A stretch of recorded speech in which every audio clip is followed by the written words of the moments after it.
Dear Father in heaven, we are so thankful for this new week and another opportunity to study together.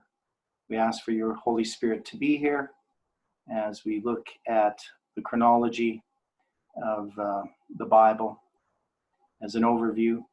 And we ask, Lord, that you can help us through thy Spirit to be united in heart and mind, one with another and with Christ. And we ask, Lord, that he can be present, that he can be our teacher, that we can learn in the school of Christ. And thank you for all the things you're doing in our lives, and help us to be like Jesus. And we pray this in Jesus' name. Amen. So welcome again, everyone. We're going to be going through the chronology of the Exodus and connecting these different periods of time.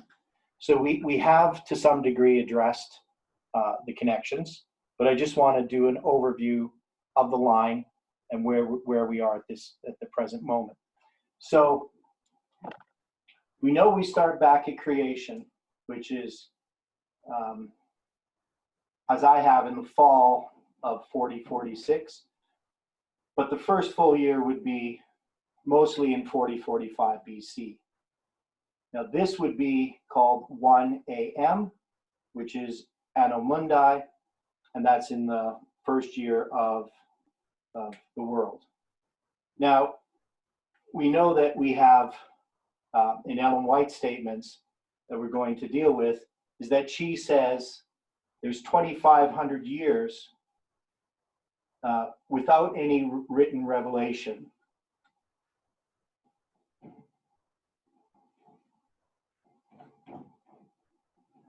And this would have been, brings us to Moses when he began to write.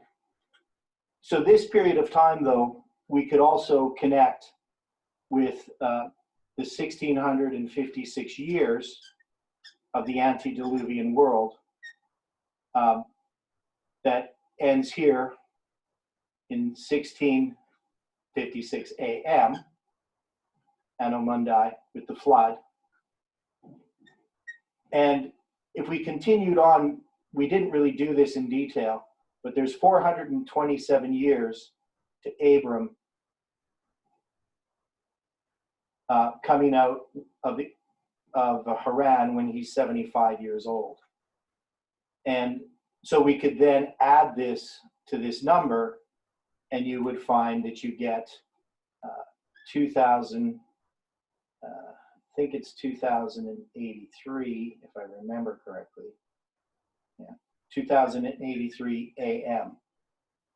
Now this date, in order to know any of these dates in a BC date, if you're going AM, we can simply use the math here by subtracting these dates. So if you wanted to know what the BC date is, you would take 40, well, we'll do it this way, 4046 minus 2083, and you would get 6 minus 3 is 3, and 14 minus 8 is 6, and then we had carried over that 1, so we'd have 9 minus 0 is 9, and then we'd carry that 1.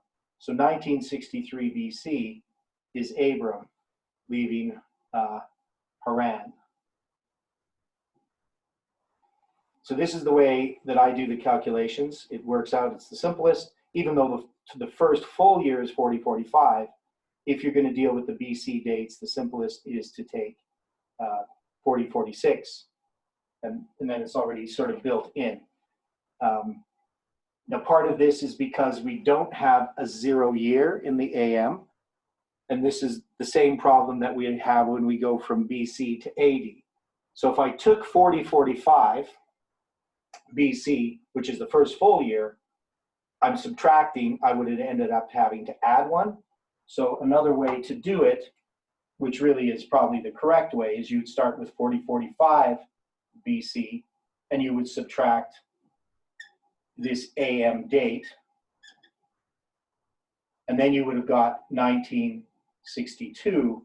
But because the math has a 0, but the AM date does not have a 0, I would have to add to get 1963. And it would be the same thing if I was going from, taking, let's say, the 2300 days and subtracting out 490 years. So when we have this date, there is no 0. And when I subtract this, I would simply get 18. Wait, I'm doing this wrong. What am I subtracting on? 2300 days. Yes, I'd have to go 457 BC, pardon me. 457 BC. And then I would get 1843. But I was subtracting, so I would need to add 1 to get the AD date. So Miller should have done this when he did his initial calculations, but he didn't realize there was no 0 year. And in a sense, we're doing the same thing here. So this is just something that would be helpful if you're trying to convert these AM dates. And we could continue these AM dates here because we know that there's 430 years here to the Exodus. So we have a period of 430 years, which we already had divided into 215 and 215. This was Canaan, and this was Egypt. So when I come to these dates, I could count these dates this way. I know that the Exodus is 2513 AM. It's 7 years short of 2520. So if I want to know what this date is BC, I would just simply do this calculation again. I would take 4046 minus 2513. So this is AM. This is BC. And I would do the math, and I would come up with 3351. So that would be the date of the Exodus. So this is where we're working towards, but we're going to look at the chronology of the Exodus itself. And this is a little bit of a controversial field, and I'm not even sure that I'm 100% certain on everything that I've done on this history. Now, one of the other things that we touched on was the ages of the fourth generation, going from Levi to Aaron. And so obviously when we get here, Aaron is going to be 83 years old, and Moses is going to be 80 years old at the time of this Exodus. And when it says that they enter into a land it's not theirs, and they're going to be afflicted 400 years, and then it says that they're going to come out with great substance. If you counted these generations, you could count them differently because, we're going to start obviously here with Levi, and it was Levi, I think Kohath, Amram, and then finally Aaron, and really Moses too, that end up being marked here in the fourth generation. But you think about it, they're pretty old. There's obviously a lot younger people. If you were counting from, that generation of the people who are living, there'd obviously be more than 4 generations from here. And these are the ones where they give us the ages, Levi, Kohath, and Amram. But they don't give us the ages of any other of the lines here.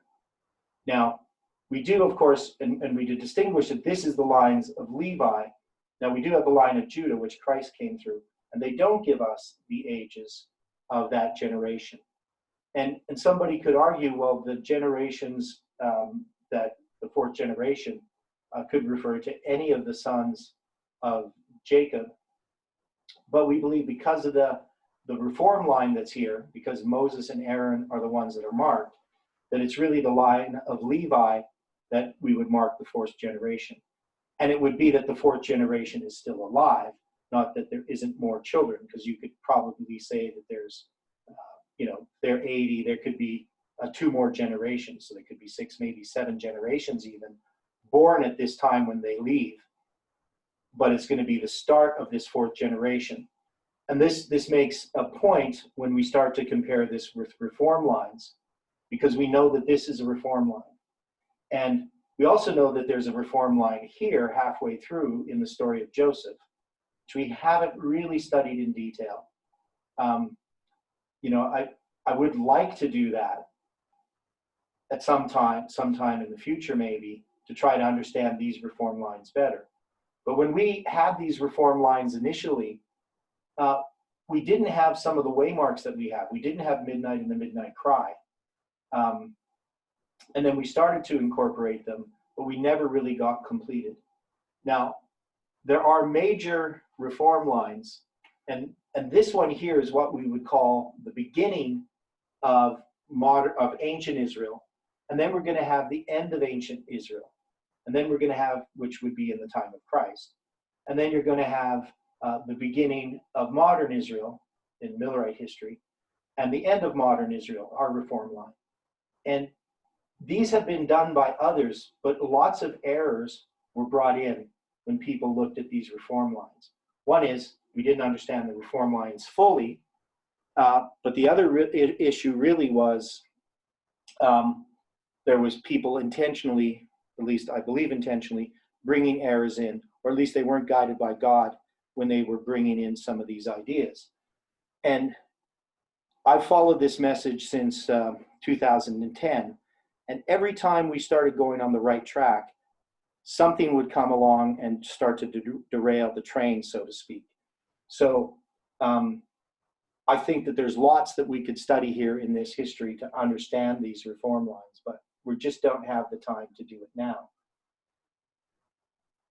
Be that as it may, we know that the time of the end doesn't happen here in 2:15:13 a.m. or in 1533 BC, because this is not the beginning of the reform line. This, in a sense, is marking near the end of that reform line. But also there are other wheels within wheels within these reform lines. So you could take even the story of them coming out of Egypt itself, the Passover and so forth. You could lay those on a line, little details within them, or particular things regarding, the different Passovers that happen, like the Passover that happened where they have the second Passover.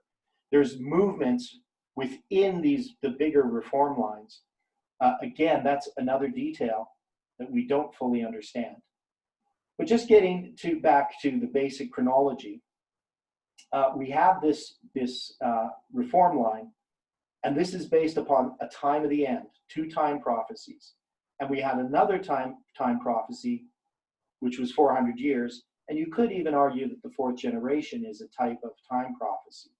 So you have the 430 years, which isn't explicitly mentioned, but obviously exists within that history with the 2 15s, and is hinted at as being a chiasm because of the covenant in Genesis 15 regarding the making of the covenant, where he cuts the animals in half.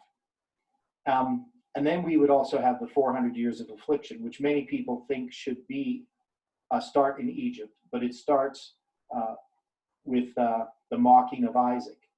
And so the 400 years, the 430 years, and the 4 generations all culminate in this period, in this reform line. But we can see the 400 years doesn't end at the time of the end, and neither does the 430 years.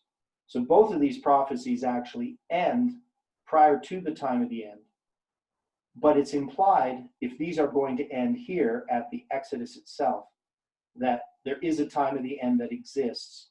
And that time of the end would be the birth of Aaron, and or Aaron's the 4th generation, and Moses.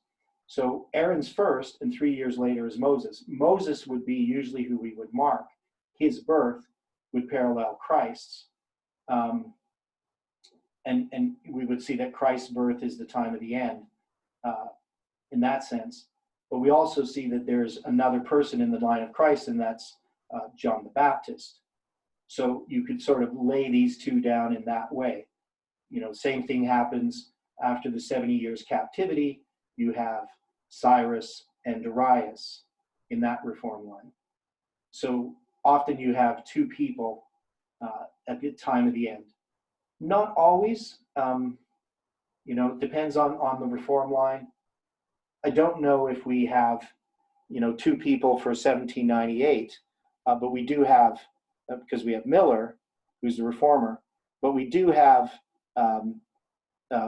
different groups. We have, in a sense, Miller could represent Millerites, and then we have the United States that arises in 1798, and that could be the Protestants. So you could, in a sense, make a case for that.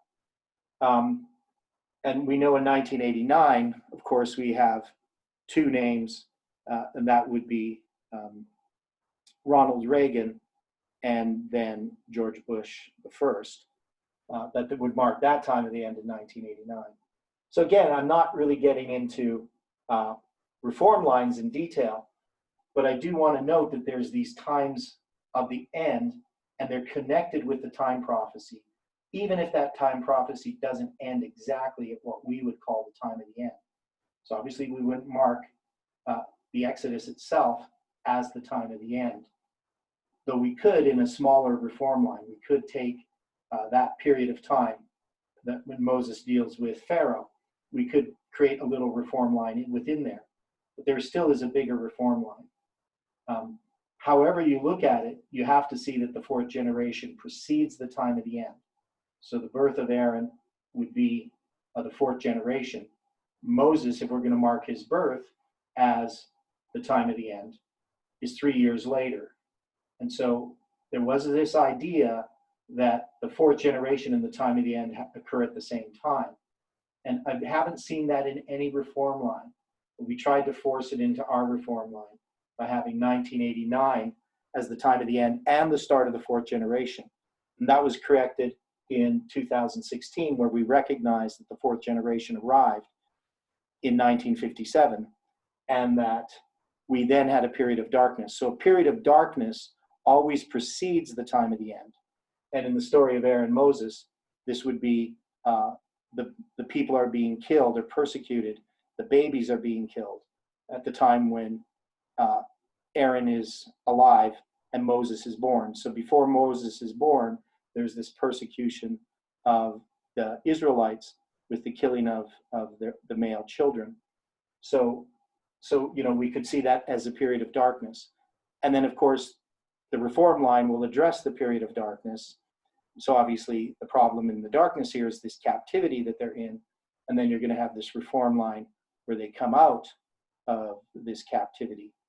So I just like, I just think there's so much there in these reform lines that we haven't delved into, but the chronology actually helps us understand that.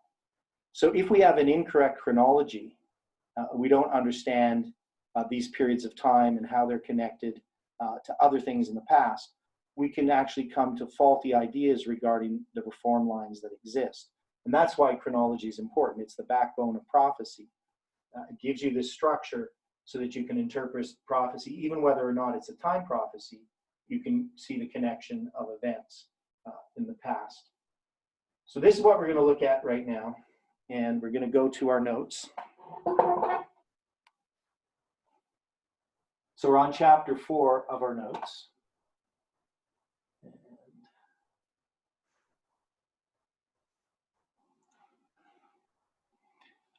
And so I talk here about the fourth generation. And he said unto Abram, know of a surety that thy seed shall be a stranger in a land that is not theirs, and shall serve them, and they shall afflict them 400 years. And also that nation whom they shall serve will I judge. And afterward shall they come out with great substance. And thou shalt go to their fathers in peace. Thou shalt be buried in a good old age. But in the fourth generation they shall come hither again, for the iniquity of the Amorites is not yet full. As we saw in the last chapter, the 430 years end with the Exodus and the giving of the law of Mount Sinai. And in Genesis 15, we are given a period of 400 years. So I deal with some of that math that I just showed you there, but not as in detail how I'm doing those calculations. So,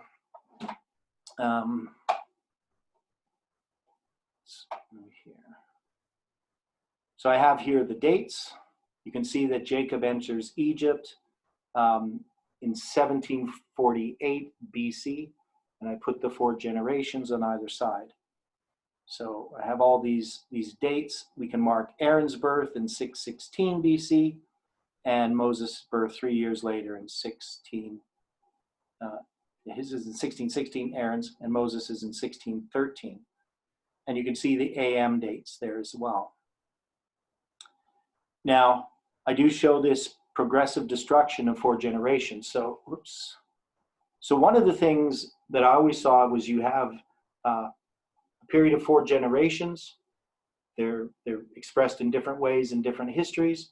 But I think that the 4 generations here in Genesis is obviously the 4 generations. It's the pattern that's utilized later on.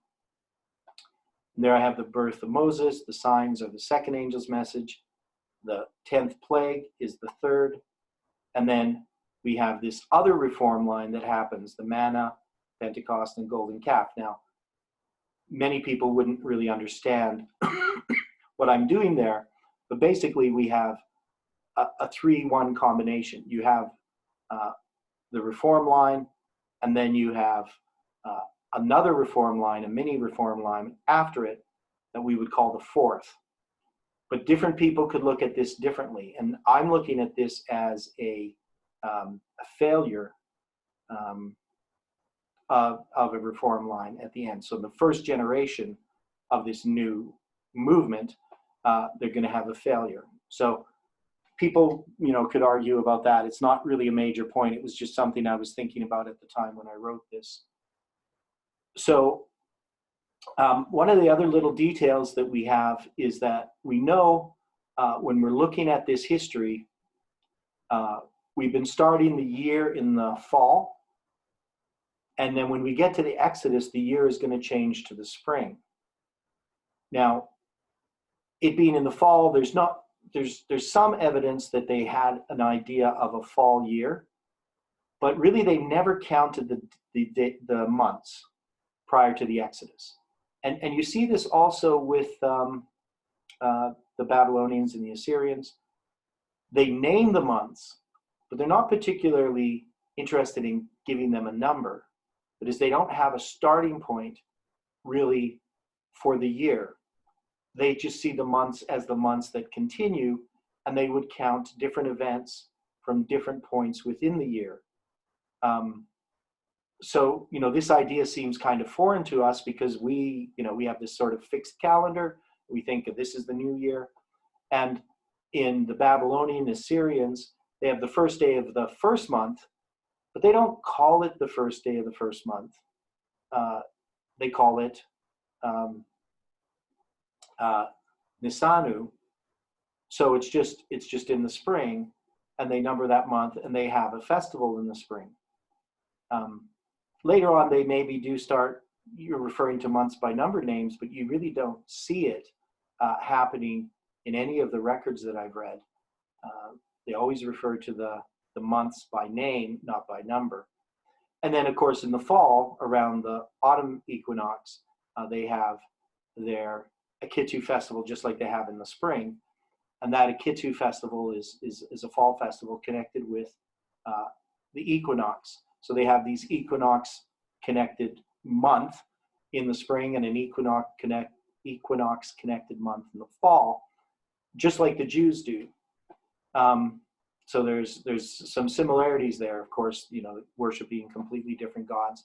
And it's very possible that they got some of these ideas from the Jews themselves.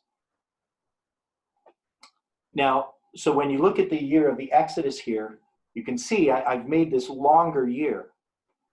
It's not that the year is longer, it's just before we're sort of doing a count fall in the fall. So we're going to see that in 1534 BC, for instance, and we're counting the year AM, 2512 AM spans from the fall of 1535 BC to the fall of 1534. And then we have the year of the Exodus, 2513 AM.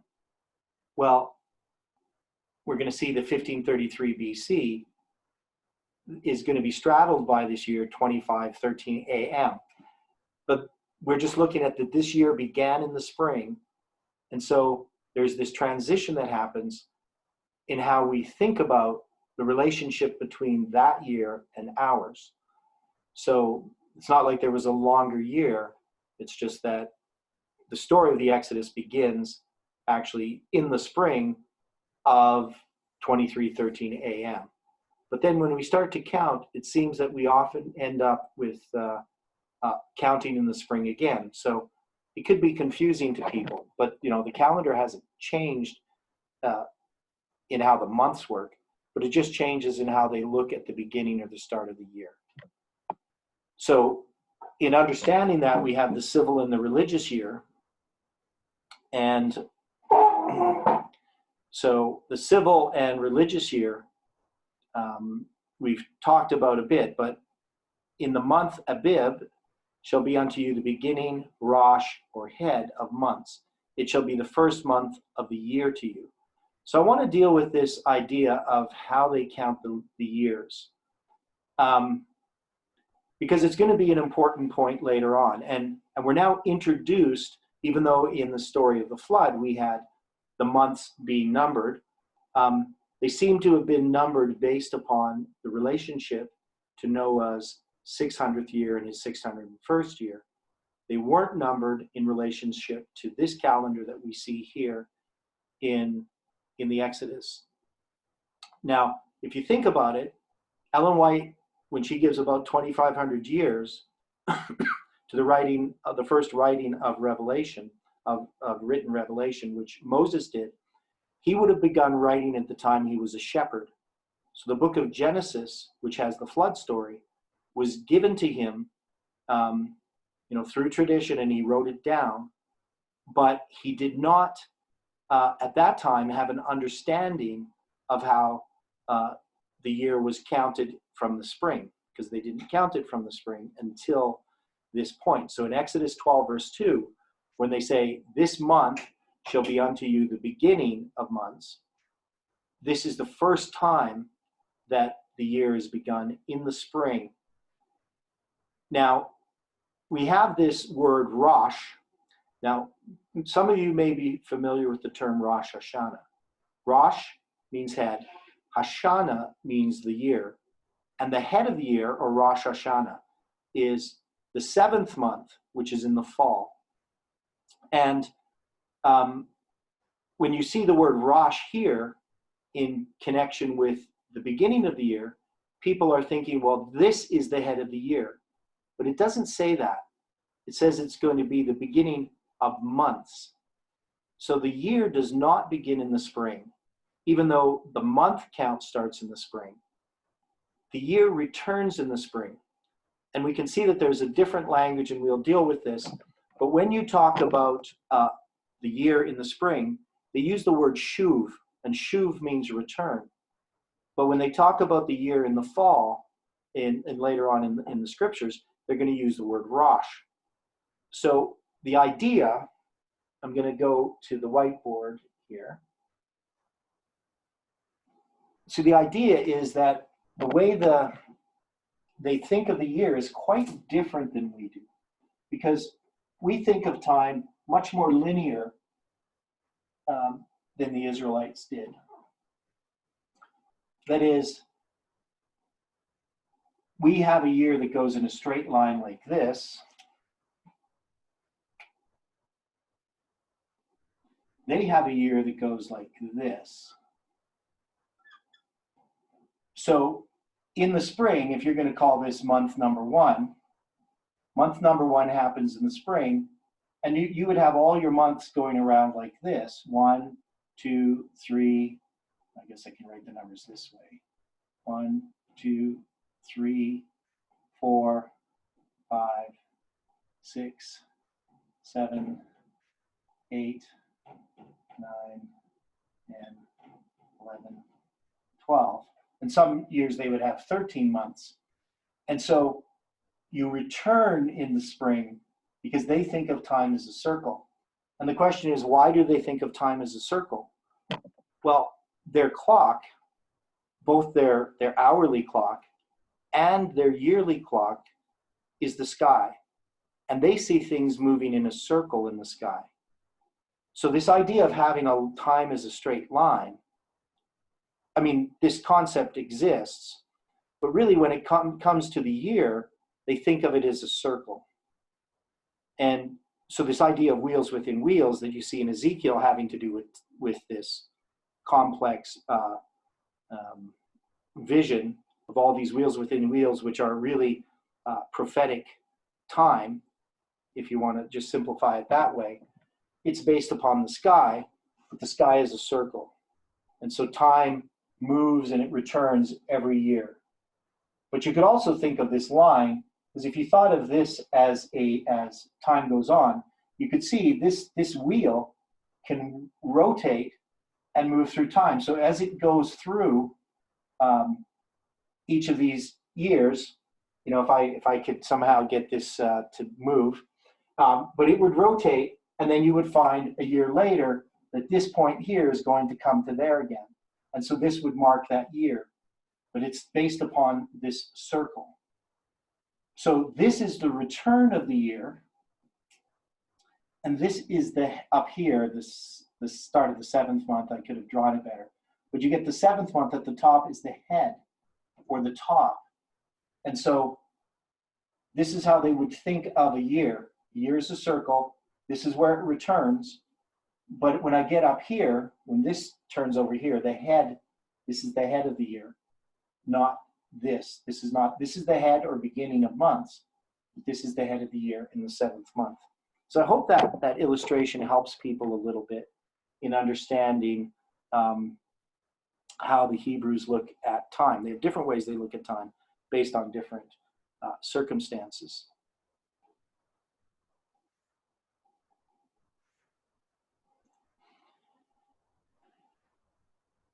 So then we can see, I put it here, not in a circle. I drew it more as a line, but you can see there's the religious year and the religious year. So another way you can look at it is you have this religious year that covers a period of 7 months.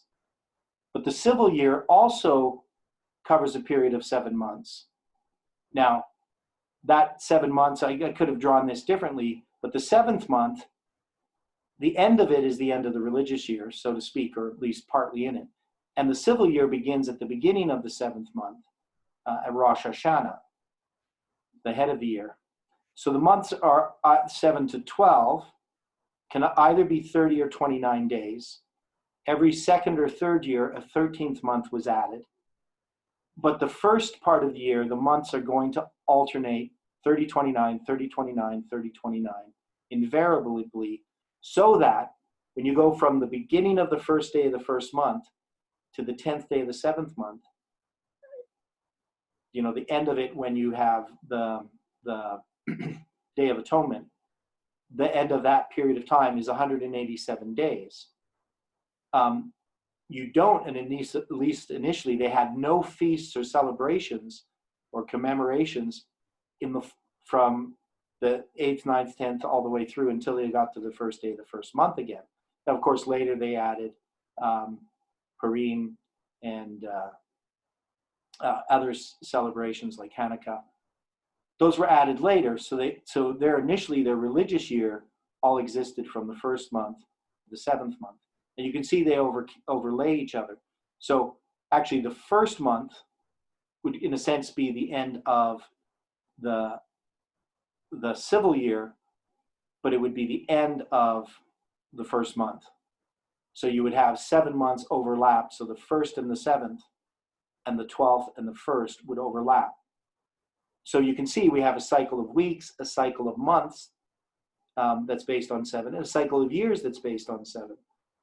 But here in the case of the calendar, these 2 cycles are separate, but together over a period of 12 or 13 months. So I talk a little bit about what Usher said. So it was, Usher's understanding of the calendar. You see, he didn't believe that they used a lunar solar calendar until the Babylonian captivity. And I have a real problem with that because it's pretty clear that the type of month that they have, especially when we go through the Exodus story, Usher's calendar does not work for the Exodus, just like it did not work for the flood. Now, of course, when they gave him this calendar, it was in connection with the Passover. So they gave them this month that's going to be the beginning of months, but the real issue here now is they're going to have this Passover. And we know that this is also connected with the Exodus itself. He's giving this to them because he's going to deliver them from Egyptian bondage. And this is going to be on the 10th day of this month. They shall take to them a lamb, every man a lamb, according to the house of his fathers. And it's going to be a lamb without blemish, a male of the first year. And ye shall take it out from the sheep or from the goats. So they could actually have a goat as a lamb, not just a sheep. And ye shall keep it up until the 14th day of the same month. So we're going to start to deal with this problem that exists, of which it's extremely controversial. And I'm going to go to the whiteboard and do this. So the problem lies in this way. We have this month. So we call this Abib or Aviv, Nisan.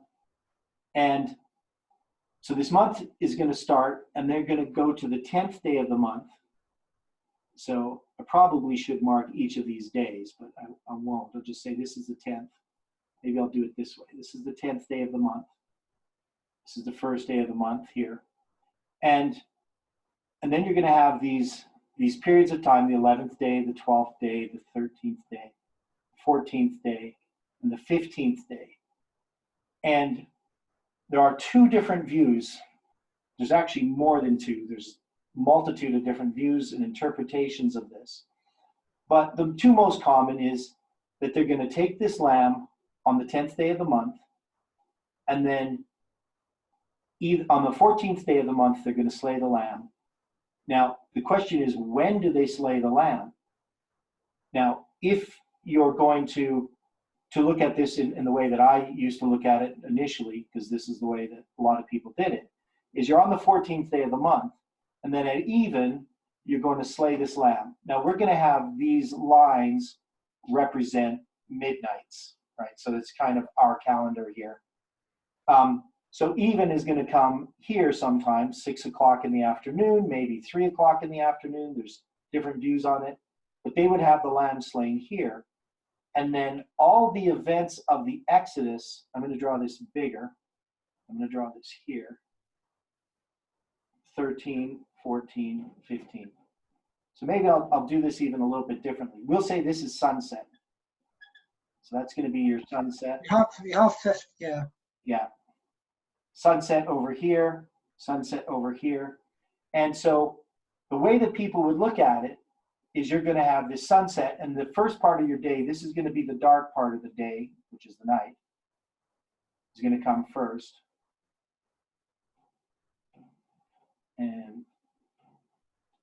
And so the way that they would look at this is the 14th day, and that at sunset, we're going to slay this lamb, and then all the events of the Exodus, the slaying of the lamb, the eating of the meal, spoiling of the Egyptians, all these things are going to happen. And then they're going to leave on the 15th day of the first month. According to Ellen White, it's before sunrise, before the sun has risen. They're going to leave Ramses, and that's when they leave Egypt. Now, this is really clear from Numbers. I think it's Numbers 33:3, where they leave Egypt with a high hand on the 15th. Now, so this would be here in the morning. That's going to be their first day that they're going to travel and leave Egypt. Now, this to me seems very clear, that part of it. Now, the problem is that the other view is going to put the slaying of the lamb over here. So the lamb's going to be slain here on the 14th. This is the night of the Passover, where they're going to eat the meal. They're going to be ready to leave. And then you would have the spoiling of the Egyptians happening here during the day, and the people then gathering in this period of time at Ramesses. And then they're going to leave, as we would agree here, they're still going to have the Exodus proper from Ramesses. So now this gives them much more time, but there's a number of problems that arise. So, this is a puzzle that we have to look at. And now there's all these different views. I'm pretty sure that I've held every single view at one time in my life or other of how this occurred. So my initial one was having the Exodus was here, that the lamb was slain between the two evenings at 3 o'clock. They would then prepare that and they would eat it here, and they would have all this time where they would, wait. We know that at midnight you have the destroyed angel comes, kills the firstborn of all the houses that don't have the blood on the lintel and the doorposts. But we have a problem here in that the time frame that's needed from midnight to roughly 6 a.m. is a difficult point if you look at the logistics of the situation. So you have about 2 million people in Egypt, men, women, and children, and all their animals, and they're scattered over the place called the land of Goshen, a number of miles apart. So they're not all in one city, and they have this other city that they have to go to, or the city that they're going to leave from, which is Ramesses. But also, we know that Pharaoh's, and I'm kind of jumping ahead here because we're going to read some of this, but we know that Pharaoh's son is going to die, and when his son dies, he has to send people to talk to Moses. Now, Moses would, of course, been very close to where the Pharaoh is, but it would take some time. And then Moses is then going to have to give a message back to Pharaoh, but also the message is going to have to go by foot to all the people, all the Israelites in that area, and it's going to have to then immobilize them so that they can then get to Ramses, and they're going to leave before sunrise on the 15th, according to the Spirit of Prophecy. The logistics of that, when you try to look at the distances involved and the time it would take, are a problem. The other thing is they were not supposed to leave their houses until sunrise. So they're supposed to stay in their houses on the night that the Passover lamb was slain. And Ellen White has them leaving on the 15th before sunrise. There would be no way that they could get here to Ramesses and still be here. So there's these problems. Now I bring them up because these are things that you're going to have to work through. You're not going to be able to, if you read different people's writings on this, every time you read what somebody says of how it should be, at least I would always be convinced at the latest reading. So, especially early on. So I'd read something, somebody would explain, here's how it happened. I'd read it, I'd look at all their arguments. And then later on, I'd read somebody else's view and I'd say, well, this makes more sense. And then later on, I'd read somebody else's view and this would make more sense. But as time went on, I started to realize that none of them really tended to make sense completely, that there was always problems with every single view that I had held at different times. There was always contradictions. And usually what people do when they present the view is they minimize the problems with their own view. And this is a problem we have as human beings, because we come to a conclusion and then we think, well, I want to try to convince somebody that I'm right. So when you present it to somebody, you leave out those little details that you knew were a bit of a problem, and maybe you even overlook them yourself. You don't even think about them because you're so focused on the solution that you found to the problem. So I mentioned this problem and the things that you have to look at, because you're going to have to go through this yourself. You're going to have to read what the Bible says and what the Spirit of Prophecy says. But you're going to find lots of different contradictory evidence, so to speak. So one of the big evidences that people have for this Exodus story is we're going to find this here is we're going to look at it in the Bible. So let's, again, go to our notes and try to work through this puzzle together. Now, and I'm going to actually bring up my Bible itself. Let's see.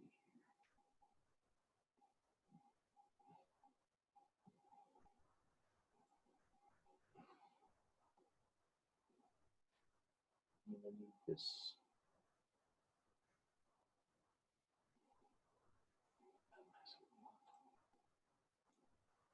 Okay, I'll get rid of all the Hebrew. Well, maybe I'm going to need these Hebrew numbers. So we're going to go to the Exodus chapter 12. And so we go to verse 6. Ye shall keep it until the 14th day of the same month. And the whole assembly of the congregation of Israel shall kill it in the evening. So when we drew this line out, we have the 14th day of the first month and the 15th day. And it says, you shall keep it until the 14th day. Now, there's lots of different ways this word is translated. And it's the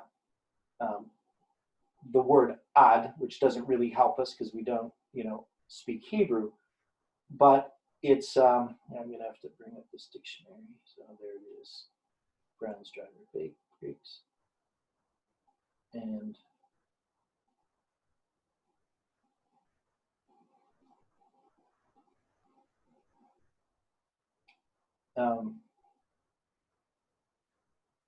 so it's talking about between. It's the word between. And so what it's saying is we use the word until in the King James, but the idea is it's the time between the 10th and the 14th. So when you get to the 14th, the between has ended. Now, until is probably a good translation as well. Now, we could think about it, you're saying, well, you're going to keep it until the 14th and then you're going to kill it. If I asked you to do that, to say, I want you to wait till Friday and I want you to do something, you would probably wait till Friday. Now, you might just do it, at the end of Friday. Depends, if you're a procrastinator. But if it's something really important, I say you have to get this done.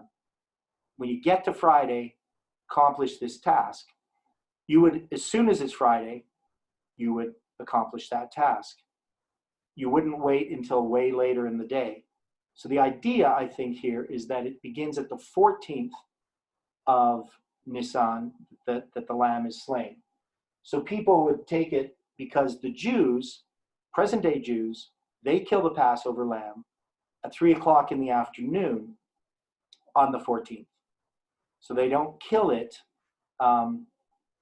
Now, there's lots of reasons why they would have come to this tradition. So I'm not going to get into those, why it changed.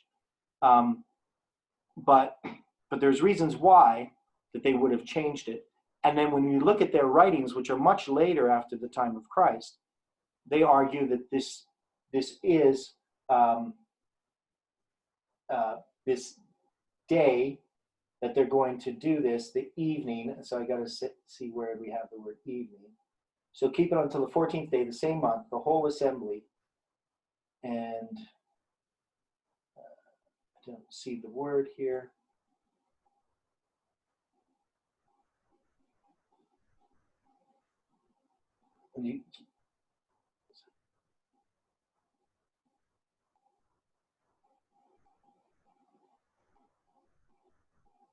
Right, and well, let's just read on a little bit. I'm going to get rid of these numbers so it's easier for people to look at.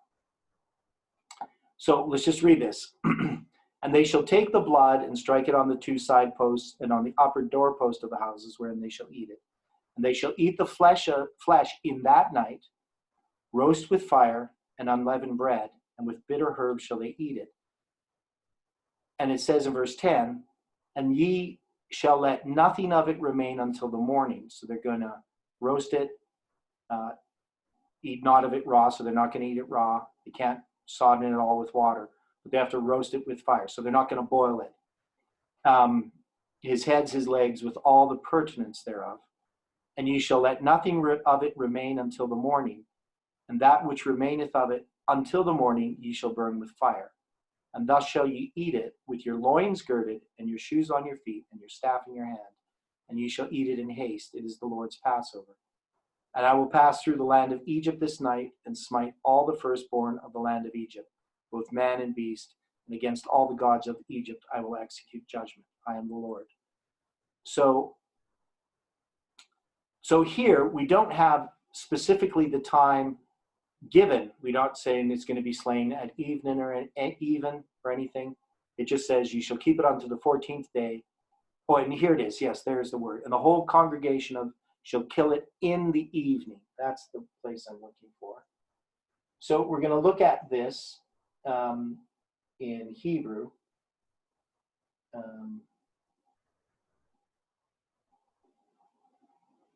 Now we have this word erev, which means evening, and bien.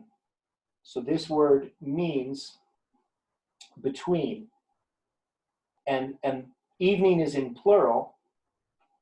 So the idea here, because if you look at the word here, I know you maybe don't read. If you look at the number H6153, it just says erev. But in the Hebrew here, you can see it says evenings, ha'arevim. And this word here, bien, means between. So the way that it's translated by some people is between the two evenings. And the question is, what does that mean? So we're going to have this lamb slain between the two evenings. And the way that Judaism looked at it long after the time of Christ is that there's the evening of the day and the evening of the night. So the evening of the day they would call noon, and the evening of the night they would call sunset. And so the idea of between the two evenings was then 3 o'clock in the afternoon. And that's the way modern Judaism does it. So they get to the 14th, and then they're going to wait till the evening or between the two evenings of the 14th, and then slay the lamb. And so that's one view that's there. And it's kind of convincing when you look at it. And if you spend any time reading through these arguments, people are going to bring all these strong arguments of why between the two evenings is 3 o'clock in the afternoon. Some of them are actually good arguments. One has to do with the evening sacrifice. The evening sacrifice is between the two evenings. It's the same words, same expression. And we know in the time of Christ that the evening sacrifice was offered at 3 o'clock in the afternoon. It's when Christ died. It's when the evening sacrifice escaped from the hands of the priest. So we would know in the time of Christ that they're already practicing the evening sacrifice at 3 in the afternoon. The question is that what God intended back in the Exodus? Was the evening sacrifice supposed to occur at 3 in the afternoon, or was it supposed to occur at sunset? Now, between the two evenings, we have a word in English that's kind of similar, and it's the word called twilight. Now, twilight, it just means between the lights. Now, the lights, of course, are the sun and the moon or the stars, depending on what's happening. But between the lights, we have this time of twilight. So when the sun sets, the sun is no longer in the sky, but it's not dark. And the stars, most of them have not yet appeared. And if you look it up technically, there's all these things called nautical twilight, civil twilight that we have in our terminology. But once it's completely dark, that would be, in this understanding of it, that would be the next evening. So from when the sun sets to when it gets dark would be the time that you slayed the Passover lamb.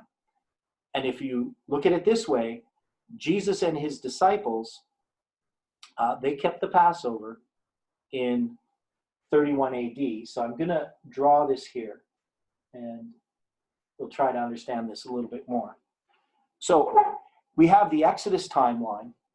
And so people argue that all this occurs on this night, on the 15th, and that they leave the Exodus, they leave Ramses, what we call the Exodus proper, at sunrise, or as Ellen White says, before the sun has risen. And then we then want to look at this in the time of Christ. So in the time of Christ, we have, again, a Passover. But Jesus, on the 14th day of the month, he has a Passover with his disciples. And that Passover is going to be here. Now, what I believe for many years is that Jesus was slain at the time of the Passover lamb. So I would put here, 3 p.m. This would be the 9th hour on their day. And I understood when I would read in the Bible that this lamb escapes the priest, when he's about to slay it, and Ellen White refers to this, I would assume that that was the Passover lamb. But when you read Spirit of Prophecy, she's really clear it's the evening sacrifice that escapes from the hand of the priest, not the Passover lamb itself. Now, there's a lot of other issues that happen. One in the time of Christ, we know that he has this Passover meal with his disciples. And it's really clear when you read Matthew, Mark, and Luke that it's the Passover meal. But some people argue that in Matthew, Mark, and Luke, they have the Passover here, but in the book of John, they have the Passover here.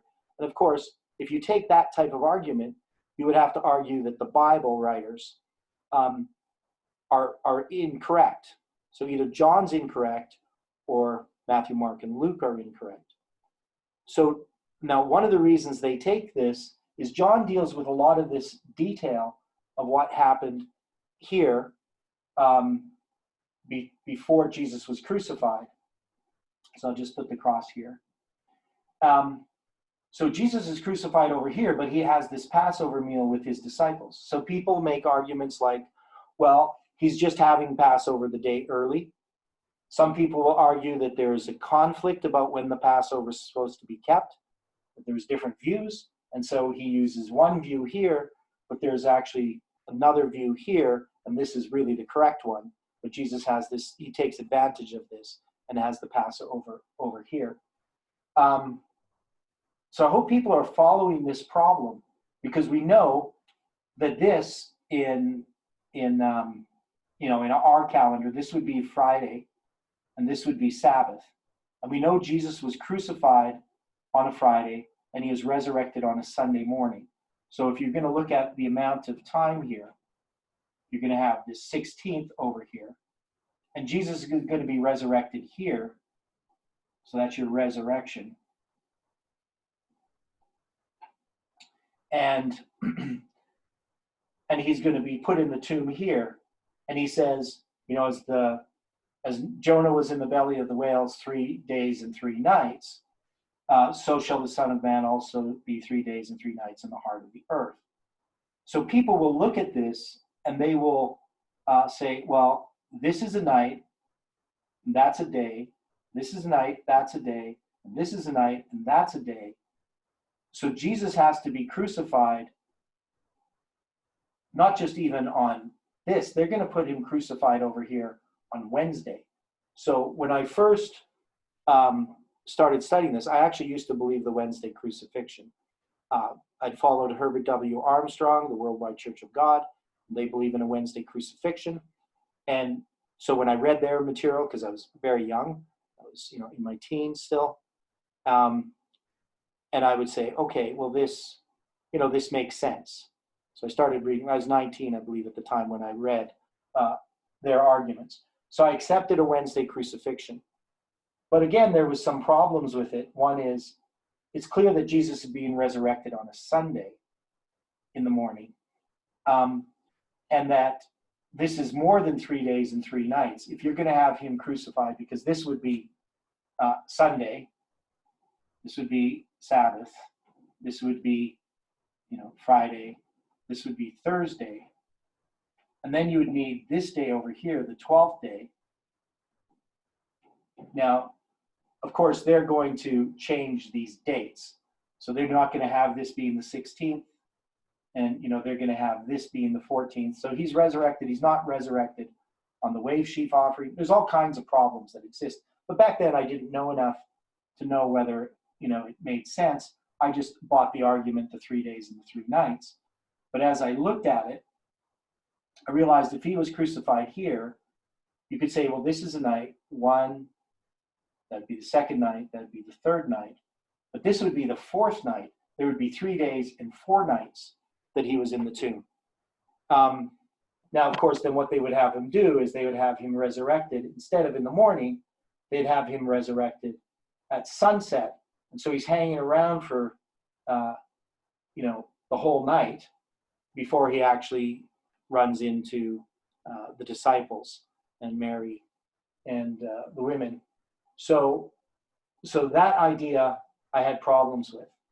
The other problem, a simpler chronological problem, is that to try to get this to fit into any of the years where you're going to have a Friday, like a Sunday, so you'd have to argue this isn't Sunday. But you're going to have this as Wednesday. So I don't really see how you can do this. There's other solutions that people come up with. There's lots of different Wednesday crucifixion theories that people use to try to reconcile this. So some people would just have, he's resurrected on a Saturday. And I think that actually was the position of the Worldwide Church of God. So they would have him resurrected on a Saturday, not a Sunday. But you just couldn't get the calendar to work. You couldn't get it to work with these. When I started looking more and more at the calendar, it was the calendar that was really the issue. Because it seemed clear to me, obviously I was the Seventh-day Adventist, Ellen White's clear that Jesus was crucified on a Friday and resurrected on a Sunday. But I think the Bible is clear on that as well. So there's, I could spend a whole series going through all these problems.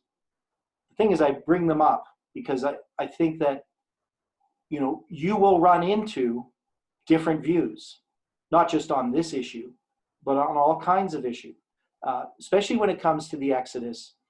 Right now, if you go on the internet and you start looking up, Mount Sinai, you're going to find that the predominant view that people will have is that Mount Sinai is Mount Jebel al-Lawz. And it's just very, very popular. And that's because of the guy's name. I can't think of it at the moment. Looking in the wrong box in my head for his name. Ron Wyatt. So Ron Wyatt has these views. He was an amateur archaeologist and Adventist. I believe he was from, somebody says was from Nashville, Tennessee. But I started reading his stuff in the 90s. And, of course, initially you look at it and it seemed convincing. But as I started to look at the problem, especially when I got to this problem, the problem that we're going to look at, the Exodus journey of where they traveled, the Red Sea crossing, the timing of events, you start to see that his location is impossible to have happened. It just does not work. And yet there are arguments, it says that, Mount Sinai is in Arabia in the Bible. There's things like that. When you look at superficially, they seem quite convincing. But when you actually look at the details and you take everything into consideration, that there's only one solution, and that is the Red Sea crossing occurred at the Suez, the Gulf of Suez, at the top of the Gulf of Suez. And that Mount Sinai is in the Sinai Peninsula, probably Mount St. Catherine's. And I've had people, fight over this. It becomes a really heated topic when you start dealing with this. Now, again, I'm not saying that I'm 100% right about everything, but I'm saying that if you're going to look at it, you're going to want to look at every piece of information, every possibility, if you're going to make, emphatic statements, something like Mount Jebel al-Lawz is the real Mount Sinai, and that the Red Sea crossing occurred at the Gulf of Aqaba from the Nuwa beach. And if you believe that, you have to answer all the objections. And there's tons of them that have to be brought into play. And that's the problem that we have when we're starting to deal with these issues, these fine details. So one is they have to agree with the Bible and the spirit of prophecy. So they can't disagree with what Ellen White says, and they can't disagree with anything that the Bible says. Now, part of the problem, though, is we may interpret a passage in a certain way. So we'll take Mount Sinai in Arabia from the New Testament, not necessarily recognizing that they actually have, there's some wording there that is quite important, but also what they considered Arabia to be can be quite different than what we claim things to be. The naming of things that presently exist in the Middle East, in the Sinai Peninsula, in Israel, a lot of these naming of things are things that were named much later based upon people's beliefs. Just because somebody names something doesn't mean it is that. Also, nomenclature, the naming of things, is a very difficult topic because the same name can be applied to a number of different things. And we also find that Ron Wyatt chooses the wrong mountain. It's not Mount Jabal al-Lawz that he was looking at. He got the mountains confused anyway. I can't remember the name of the mountain that he actually believed was Mount Sinai, but it wasn't Mount Jabal al-Lawz. So there's all these types of things. There's the logistical problems that we have to look at, the journey itself, the timing of events that are given. And we even have an issue that Stephen and I disagree about to some degree, is Pentecost connected with the giving of the law at Mount Sinai? And it's a traditional view that there's not really any support for. And I sort of am siding with him on that, but it doesn't really change much about the timing of events. We just have to look at the details there. And I'm not sure, some of these things would take a long time to get through. So let's start looking at the journey itself. So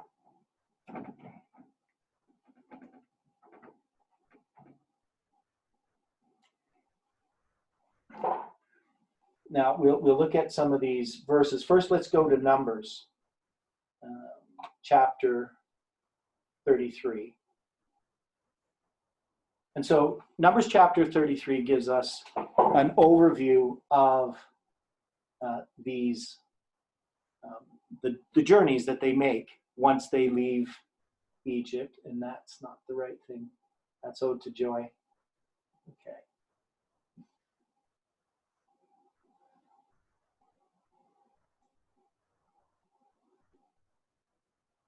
Okay, that's good. Now these are the journeys of the children of Israel, which went forth out of the land of Egypt with their armies under the hand of Moses and Aaron. And Moses wrote their goings out according to their journeys by the commandment of the Lord, and these are their journeys according to their goings out. And they departed from Ramesses in the first month, on the 15th day of the first month. On the morrow after the Passover, the children of Israel went out with a high hand in the sight of all the Egyptians. For the Egyptians buried all their firstborn, which the Lord had smitten among them. Upon their gods also the Lord executed judgments. And the children of Israel removed from Ramesses and pitched in Succoth. And they departed from Succoth and pitched in Etham, which is in the edge of the wilderness. And they removed from Etham and turned again unto Pi-hahiroth, which is before Baal-zephon, and they pitched before Migdol. And they departed from before Pi-hahiroth and passed through the midst of the sea into the wilderness, and went 3 days' journey in the wilderness of Etham, and pitched at Marah. And they removed from Marah, and they came unto Elim, and at Elim were 12 fountains of water and 70 palm trees, and they pitched there. So we have a whole bunch of places, and the only timing that we're specifically given is that they leave on the 15th day of the first month, on the morrow after the Passover. And there's the language that's being used, because you're translating it from Hebrew into English, can sometimes be clear, but sometimes it can be misleading. So when we look at this, we'll try to, again, draw this out. And I'm going to try to draw a map of this area. So you have here Egypt, up here is Israel, right? And then you're going to have, obviously you have the Nile Delta, all these waters here. You have the land of Goshen here, so it's in the Nile Delta. And you're going to have the Red Sea down here, but you're going to have the Gulf of Suez, and then you're going to have what we call the Sinai Peninsula, and then you're going to have the Gulf of Aqaba. So this is what we call the Red Sea, and they obviously did not cross here. They crossed either this or this, but to call this the Red Sea, now some people say this is the Sea of Reeds. It doesn't matter what you call it. We have no way of knowing. I don't think it was up here where there was some shallow water. I believe it was here. Now at the top of this Suez, there's sort of a shape like this, and there's some shallow water that goes across here. Now this shallow water there's a series of mountains over here, and this is the wilderness of Sin, but it's also called the wilderness up here of Etham. Now again, you can't just say because they call it something now, the wilderness of Etham, that they're still going to be the same thing. Now, so they're going to leave here, they're going to go to Ramses. Ramses is a city over here. It's a bit more over here. So you got Ramses, you have this part here, and so they're a little bit wider at the sides here, but anyway. So it's at the top here.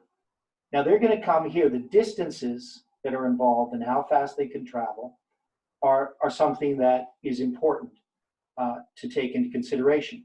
So we look at the logistics, and the logistics are based upon, you have all these men, but they have their families and they have their flocks. And now there are some people who would believe, based on reading the Bible and the Spirit of Prophecy, that there's like a 3 days journey and they get here in 3 days. They cross the Red Sea 3 days after they leave Egypt. Now there's a problem there. One is they would have to travel extremely quickly to get there in 3 days. And then all those events to occur. So that's one problem. So there's a lot more distance than people realize. Now, Ron Wyatt's view is that they actually go and cross here at Nuabad Beach. And he claims that there's pillars that were here. One of them is missing now. But these pillars were set up by King Saul, I believe, or King Solomon maybe.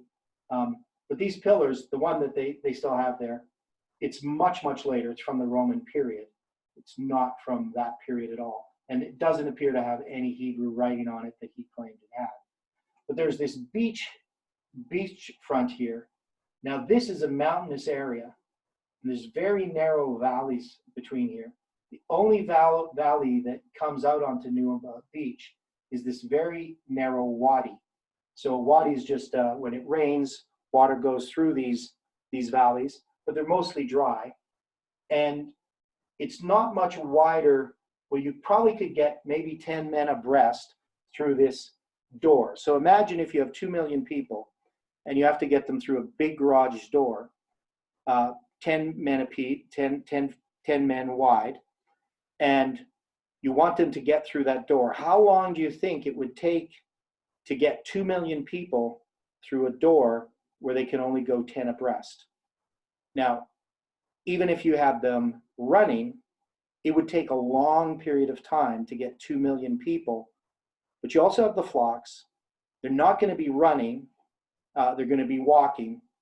And to get through that narrow valley onto Nuabad Beach, it would take, in my calculations, about 3 weeks to just go through the narrow valley with that many people. So the area they have to travel would have to be very wide, where you can go hundreds of people abreast. And the only place that is along this part of the Gulf of Suez. So this had to have been their journey. And even this area here where they're going to cross, it's very shallow. You have a deeper part on this side and a deeper part here on the Gulf of Suez. but it's not a problem. It's not a problem to cross it. It's shallow, and it's also not rocky. So it would be easy for people to go in a nighttime through this. But again, they couldn't go a narrow road. They have to go. It has to be very, very wide for them to travel that all that night, and the distance is short. Now, if you go over here, the water is very deep. They would actually have to climb down if they did dry this up. You'd have to climb down into a deep valley, and then you'd have to climb up out of that valley. It's very deep. Ron Wyatt claimed that it wasn't. He used a fish finder that actually had a range that was very narrow. So what he was just doing was finding the range of his fish finder, if that's what he did. And to dry this out, people have tried different ways in which it would happen. Here, an east wind would dry this out if it was directed by God and strong enough. He could push these waters back, which is what happened. And then when they crossed, God miraculously made the ground dry. But once they crossed, that wind ceased and the waters flowed back and drowned the Egyptians. So it doesn't have to go, hundreds and hundreds of feet, which it would have to here, actually hundreds of meters. Here would just be shallow water, relatively shallow. And also you have the mountains here, which is Migdol, which is one of the towers. And so you can fit 2 million people here. You could barely fit 2 million people here. If you take into account their flocks, it's very unlikely you could fit that many people on the beach. But the other thing is, the idea is that they go between the mountains and they trap them here. So basically, and we're going to look at this journey here. So they're going to leave Ramesses. Let's take a look at this. I'll share the screen again. So they departed from Ramesses on the first month, on the 15th day of the first month. And now they're going to be traveling. So they travel, they leave on the 15th. And it says in verse 5, the children of Israel removed from Ramesses and pitched in Succoth. Now, where exactly this is,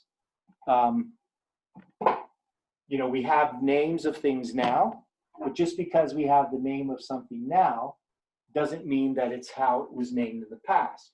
But this would be an area up here, somewhere between Goshen and the Suez Canal. So you got the Suez here, and there's a Suez Canal here. So it'd be somewhere between Ramesses and here. And that would be the first camp. So we're just going to put here Succoth.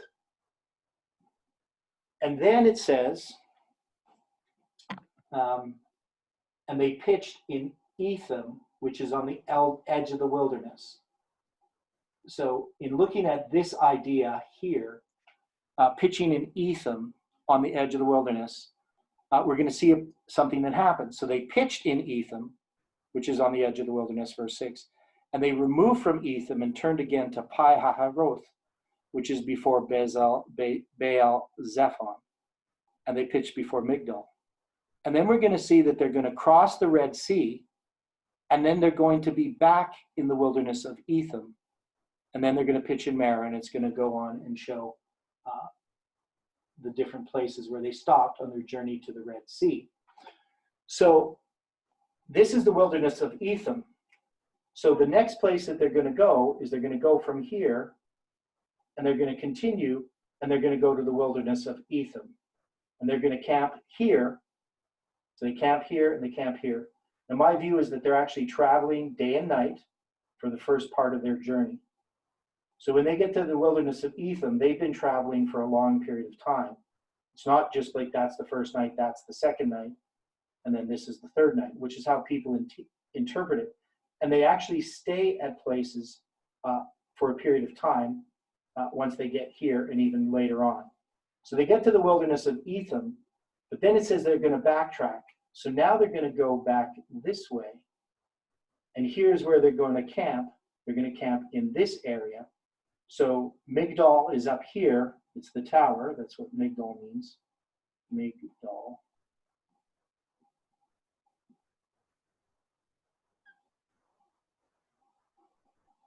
And this is Pi Hahiroth, right? So this is an area. And so they're going to camp here. And you have these mountains over here. Well, the Egyptians come and trap them. So they're going to be trapped. That's what they see that's going to happen. They're going to be trapped between the mountains and the sea. And so now the only escape route is going to be across the sea. Right? So this Gulf of Suez. Now, when they cross, they end up in the wilderness of Etham. So if they crossed here, this would be the wilderness of Etham. But they were already camped in Etham. So you would have to argue that they come to the edge of the wilderness of Etham, they camp at Etham, and it says it's on the edge of the wilderness. So it's at Etham on the edge of the wilderness. Well, this is the edge of the wilderness. This is the wilderness. And they're going to camp at Etham on the edge of the wilderness. And then they're going to cross the Red Sea, and this is going to be the wilderness of Etham, this first part that they're in. Well, here, that wouldn't work if you're crossing. Maybe if you did it up here, you could do the same thing up here. You could argue that they're going to cross up here, and this is Etham. They come back, and then they cross here. But of course, there's no crossing here. So the idea that this is the wilderness of Etham has no support, but it does have support here, both in the language of the Bible and also in tradition. So this would be the wilderness of Etham. But we have no support that this is the wilderness of Etham. And now this is the wilderness of Sin, this further part, and Mount Sinai is named based upon the fact it's in the wilderness of Sin. So, and this area here is a very wide area. If you look at it on Google Maps, you could easily march 2 million people along here. Even all through this area, you could easily get 2 million people here with their flocks and herds. And you have a beach or a path which could bring you easily back here without difficulty, as long as it was dry. So all the conditions fit here perfectly. But the other thing is the timeline. So I can't remember offhand all the miles, because I've measured out the miles and the paths that they could have gone. But to get here, they would have had to get here in a period of about 13 days. And this isn't quite in proportion, of course. But to get here in a period of 13 days is possible. And then they're going to have, once they cross the Red Sea, they're going to have another couple of weeks to get to Mount Sinai. And if they traveled all this distance, and then they cross the Red Sea, and Jabal Alaz is over here, they're now going to take 2 weeks or more to travel a distance that they could easily travel in a day. So there's some problems with the logistics. Here, this all makes sense according to the Bible. This crossing doesn't. Now, weaknesses of this view, I actually can't really think of too many weaknesses in this view. The main argument that Ron Wyatt uses are his archaeological evidence that he found. And this is really suspect. There's no evidence that's ever been collected. There's no evidence of chariot wheels here or anything that he claimed. There is some coral, which can sometimes look like wheels. He claimed to have found this golden wheel. And that's very suspect, because it's definitely not an Egyptian wheel. And something made out of gold would not have been so pristine and not covered by things, after we're looking at like such a long period of time. It really makes no sense. And then the pillars that he claims, they obviously don't work. Now, then he talks about Mount Jabal Alaz, that it's all black on the top, that it looks like it's been burnt. It's not Mount Jabal Alaz that he's talking about, that he's looking at. He also has this split rock, which he claims is the rock that Moses hit, and that there's evidence of water. There's no evidence of water there at all, water erosion. So, that doesn't really fit. And also, all the mountains in this area, they have a geological layer. So the taller mountains, all are black on the top. Mount St. Catherine's is black on the top. But it's not because it's burnt. It's just because the rock itself is black. So, so it's just a geological layer that these mountains have. And all through here, you're going to see mountains that are black on the top. So it didn't really make much sense why he chose that. Now, there are some people who choose Mount Jabal al-Lawz, but they actually have the journey go this way, they cross the Red Sea here, and they try to make an argument because there's all these little islands, and that this would have been drained out, and it would have allowed them to cross. But it's still, logistically, the distance is really far. And, this is obviously a common trade route. They try to use sometimes infrared images from space and satellite data to show where the paths were. People have all kinds of different arguments, but they just don't know what they're looking at and what they're trying to interpret. But, I mean, there is a major road that goes along here that goes right past Mount St. Catharines. Now, they would have then dwelt in the wilderness afterwards, and there's going to be places that they're going to go, and they're going to even go over here. So in the time that they're traveling in their wilderness wanderings, they're going to end up over on this side.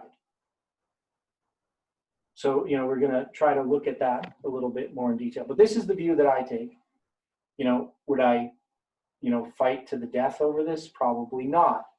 But I would say that this makes the most sense.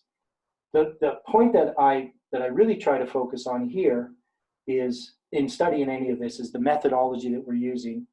And, are we looking at all the evidence? Are we taking the Bible and the spirit of prophecy as our prime source of evidence? Are we discounting things that don't fit? Or are we counting those things as well and taking them into consideration? But there's another point that happens here, is we're going to start looking at the actual timeline. So this is the outline. This is where I have the path. But we're going to look at the timeline itself, what's given here. So let's go back to our notes.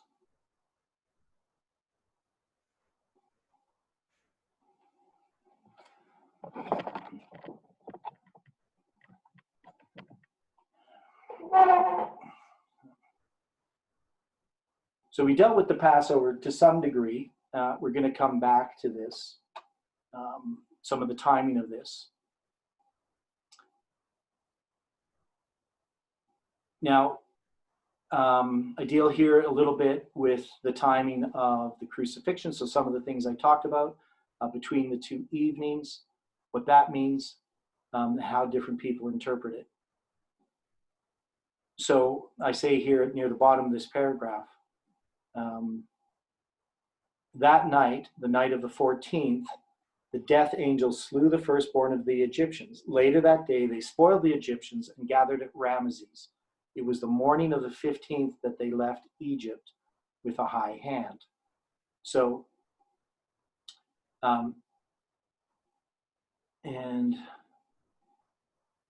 so it says in Exodus 12:29, it came to pass that at midnight, the Lord smote all the firstborn of the land of Egypt. So we know what happens at midnight. So you're giving very little time for them to travel. Many take the position that they left the morning of the night that the firstborn was slain. There are several problems with this. First, there would be insufficient time for the events to occur. It would take time for Moses to be called before Pharaoh, receive the message to depart, and then disseminate the message. There would be time needed to spoil the Egyptians and to have over 2 million people gather at Ramesses. Even though the people were harnessed, so it says that they were harnessed. This is an expression that means organized as an army would be. So they were organized. They weren't just, now going to people's houses and getting them on a bed. They were actually ready to go, right? So they were dressed, ready to go, so that they could begin their journey. So we're going to look at this chronology from Ramses to the Red Sea, and we must take into account the logistics involved for such an endeavor. So we've noted that the first day of the first month on the Hebrew calendar commences with the observance of the first visible crescent on the evening of the 29th, or the 30th of the 12th, or if needed, the 13th month after the spring equinox. That is, if the end of the 12th month, the new moon occurs prior to the equinox, the 13th month is added. For the start of the Hebrew year in 1533, see the image below. So we're going to look at that. Now,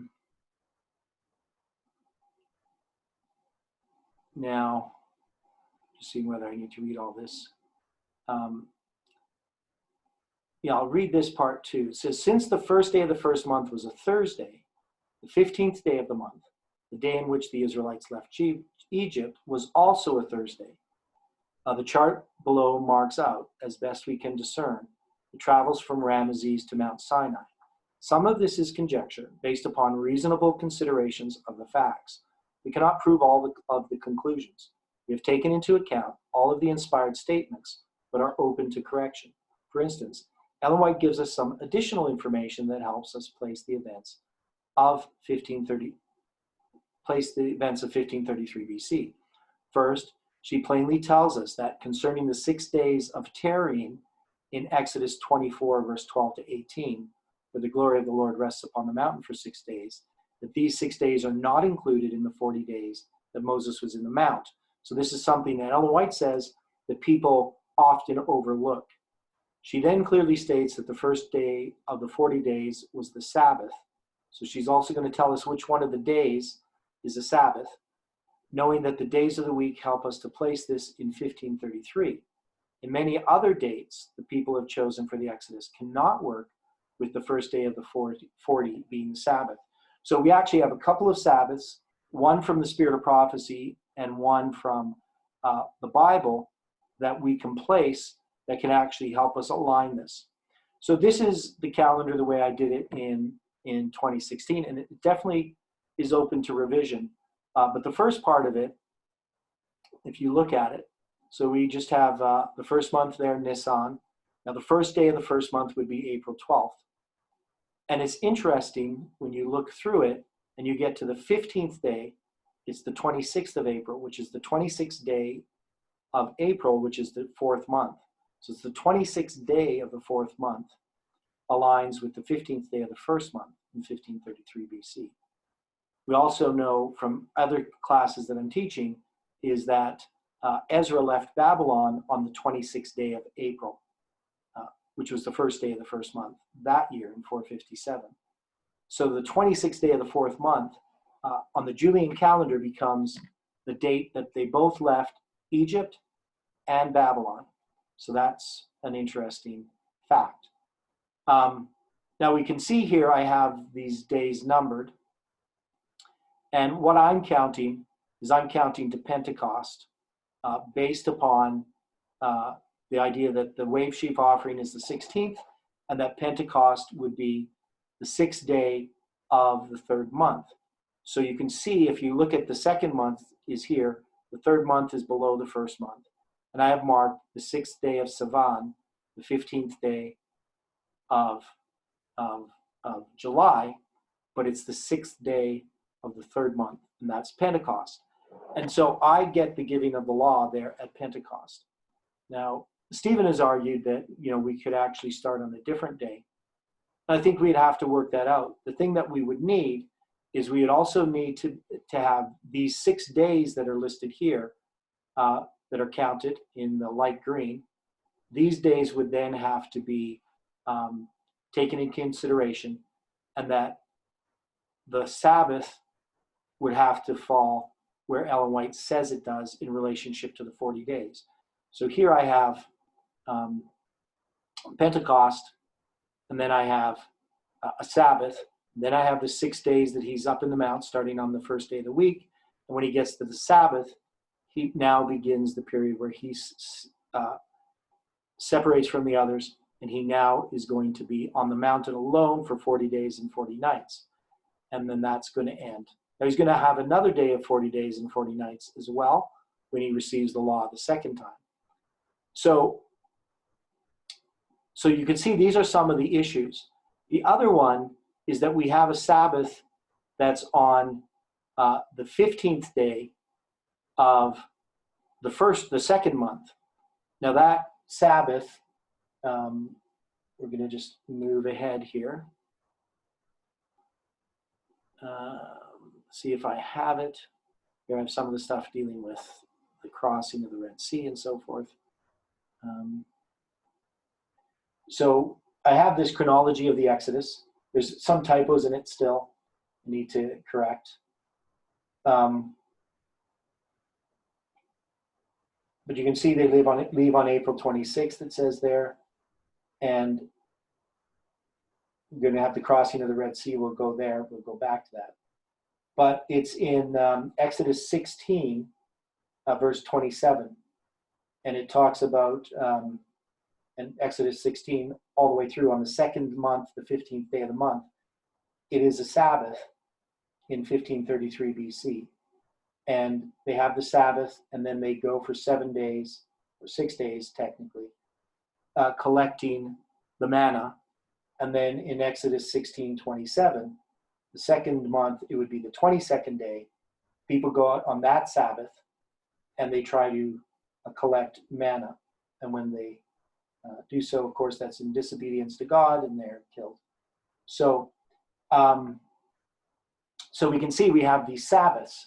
And this was part of the puzzle that I had to deal with when I was looking at the chronology of which year is the Exodus. So one is I needed to have my Sabbaths fall on the correct day. So I'd have to have a year where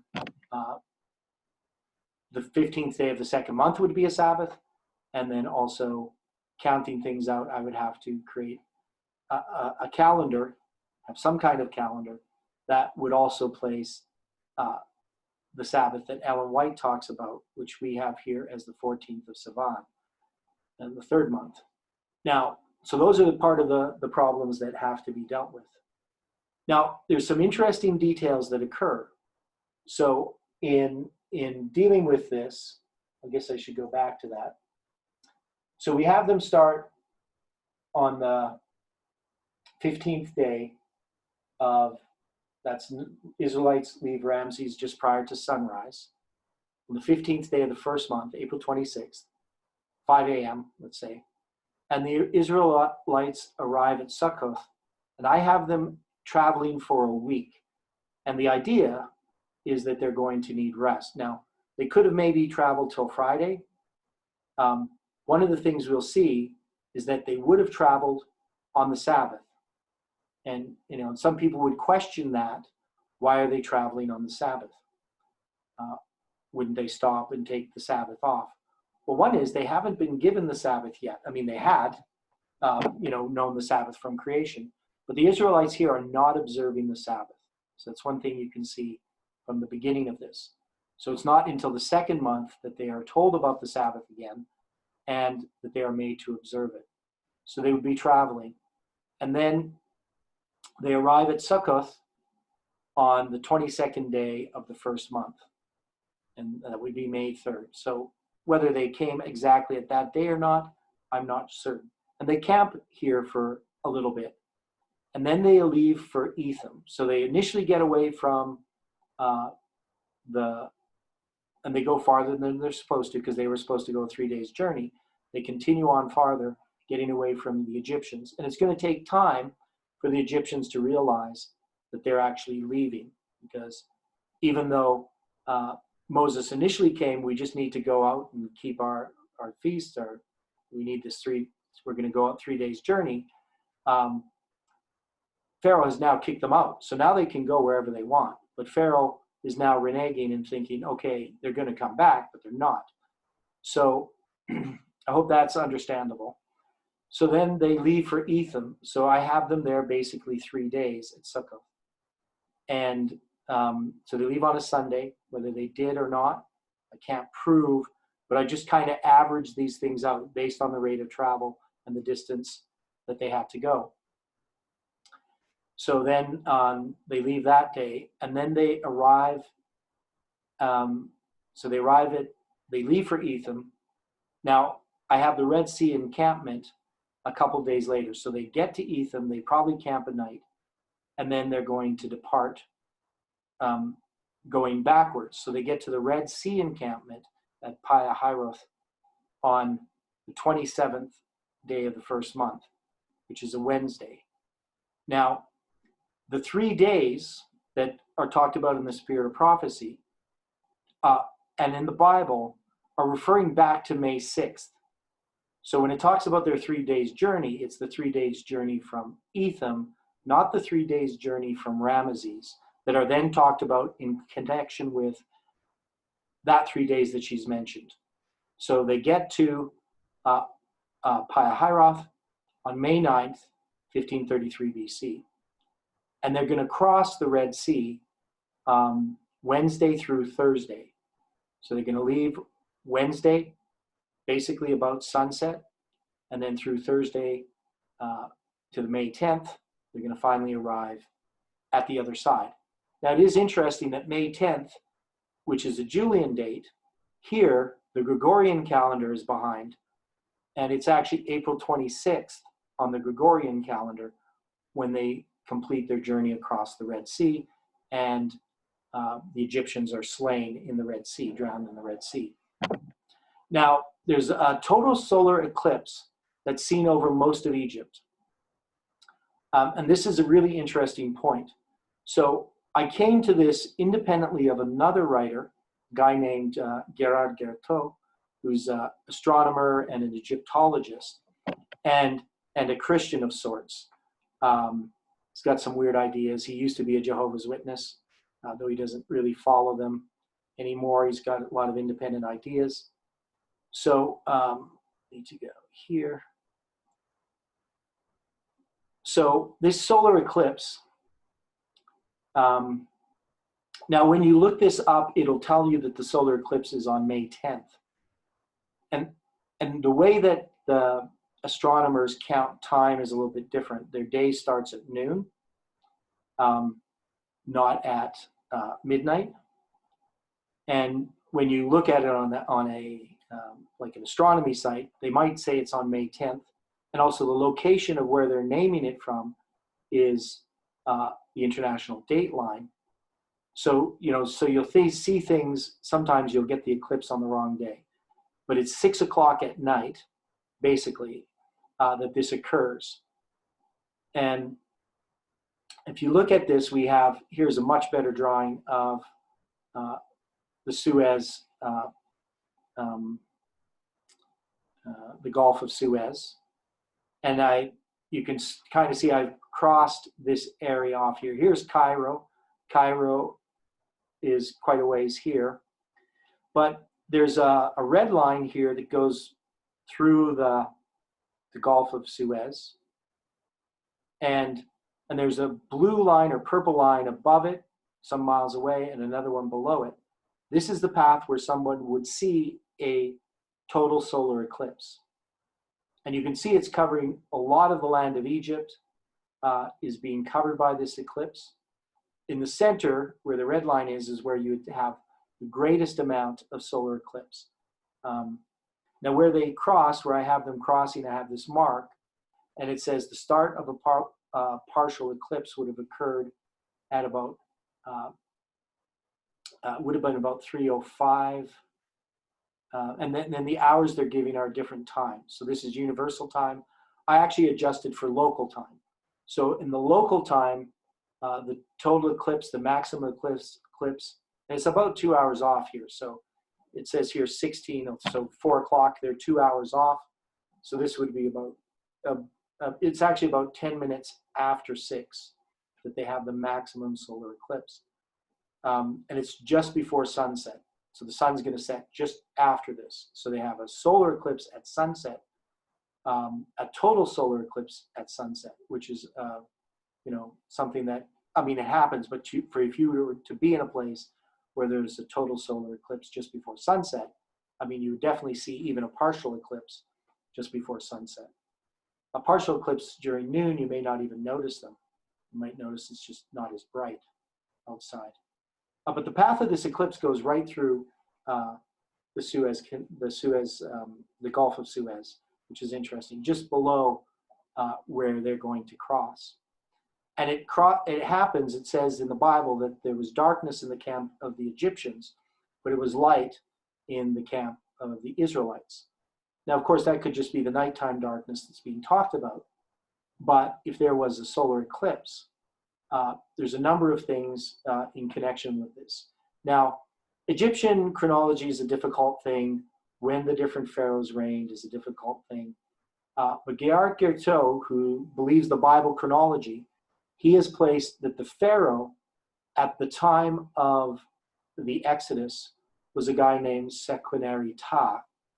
And there is a story from that period that the Pharaoh Hapi, which means beautiful, had left 40 years before. He had mysteriously disappeared. And he arrives to give Sequeneri-Ta this strange message. And then his son ends up dying, and which of course happened about 2 weeks before Sequeneri-Ta died. And Gerard Gerteau, he goes through this story, goes through the Egyptian story. Many people just take it as a story about it, but definitely it describes what happens, and it describes, we have Sequeneri-Ta's mummy. His mummy had partly decomposed and it has all kinds of damage to it.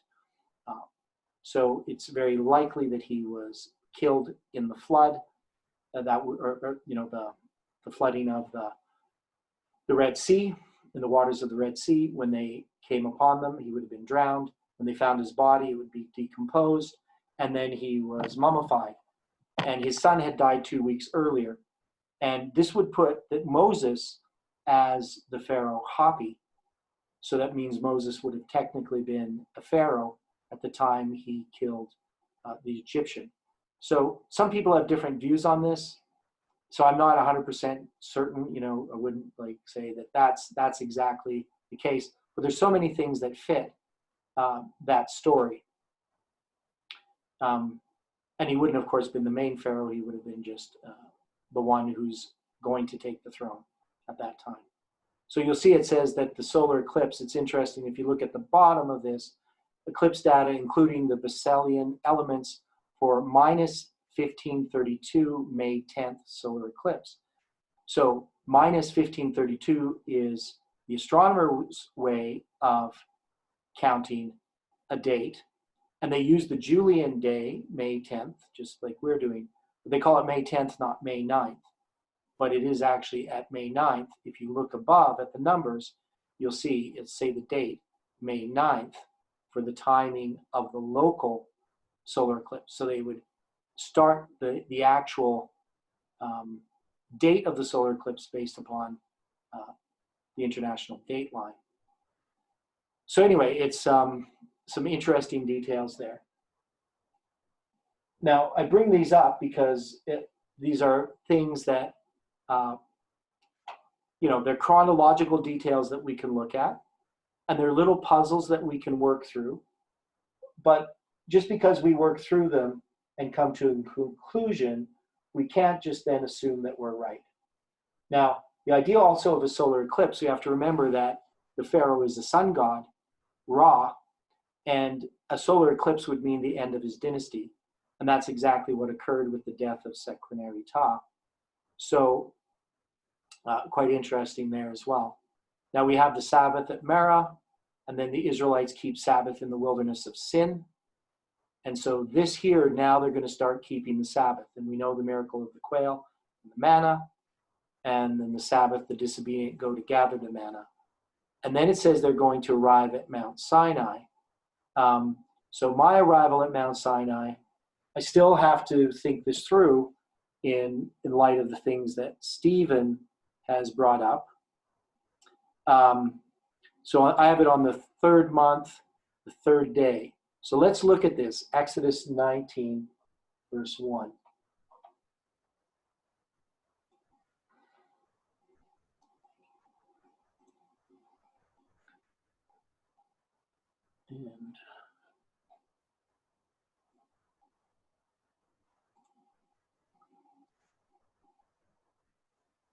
So in Exodus 19, verse 1, it says, in the third month, when the children of Israel were gone forth out of the land of Egypt, the same day came they into the wilderness of Sinai.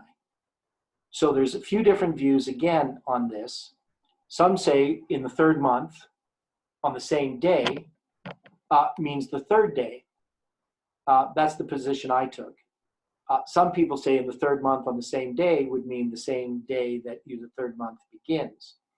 And then the other view is that the same day refers to the day that they left on the 15th. And so they would start this same day on the 15th day of the third month. So you got three basic differences on how to interpret this passage. So, and I've read the views. If you read people's arguments, they will always make sense because people are going to write things that make sense usually. And but they're going to often downplay the weaknesses of their argument. Now, the weakness of my argument, the only weakness I see in what I've worked out is that I started with the assumption that the law is given on the day of Pentecost. Now, that's a tradition that came about much, much later. Can't think of the guy's names offhand because I always read it. Maimonides, I think, is the one who came up with that tradition. And Yeah. What's that? Stephen? Yes, he was a Spanish Jew. Yes. Maimonides. Yeah, how do you say it? Maimonides. Maimonides? Yes. Okay, that's not how I ever pronounced it.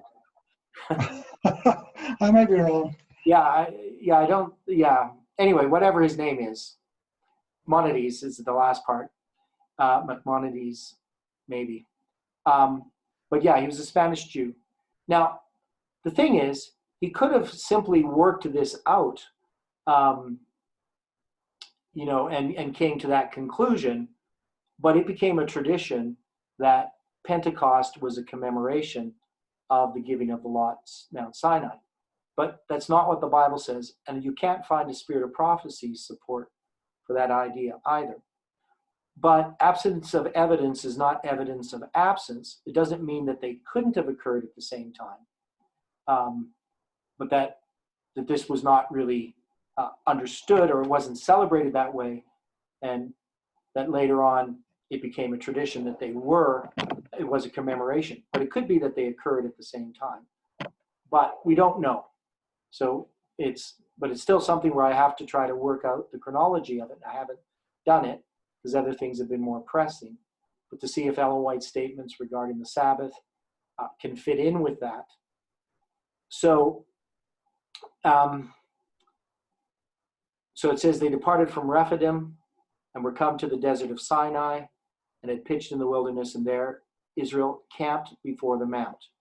And Moses went up to God, and the Lord called him out of the mountain, saying, Thus shalt thou say to the house of Israel, and tell the children of Israel, You have seen what I did unto the Egyptians, and how I bear you on eagle's wings. And he goes on and talks about this. You shall be a kingdom of priests. And then it says, verse 18, and all the people answered together and said, All that the Lord has spoken we will do. So it talks about keep my covenant. I'm just trying to find what I want here.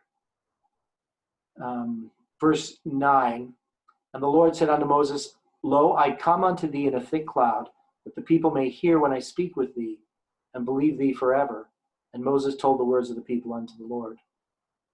And the Lord said unto Moses, Go unto the people and sanctify them today and tomorrow, and let them wash their clothes, and be ready against the third day. For the third day the Lord will come down in the sight of all the people on Mount Sinai. So the view that I then held, that seemed to make a lot of sense to me, and I still tends to be my favorite view, is that you have this week,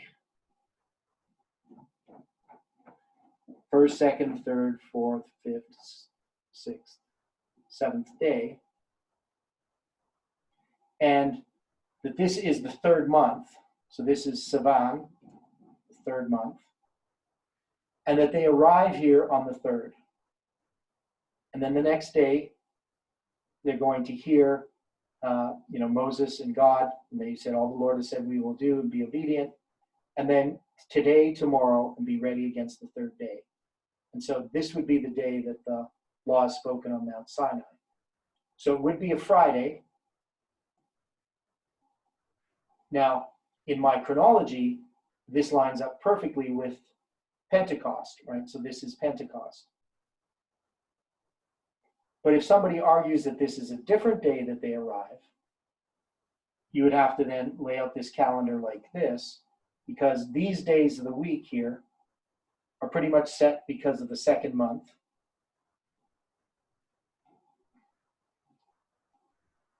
And so you would still have to have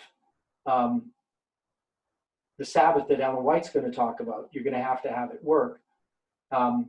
So there is some room for moving some of those days around, but you could argue that if this was the day that they arrived, the law would have had to been given here. So this one doesn't work if you're going to have the law given on the 6th of Sivan. Then your other option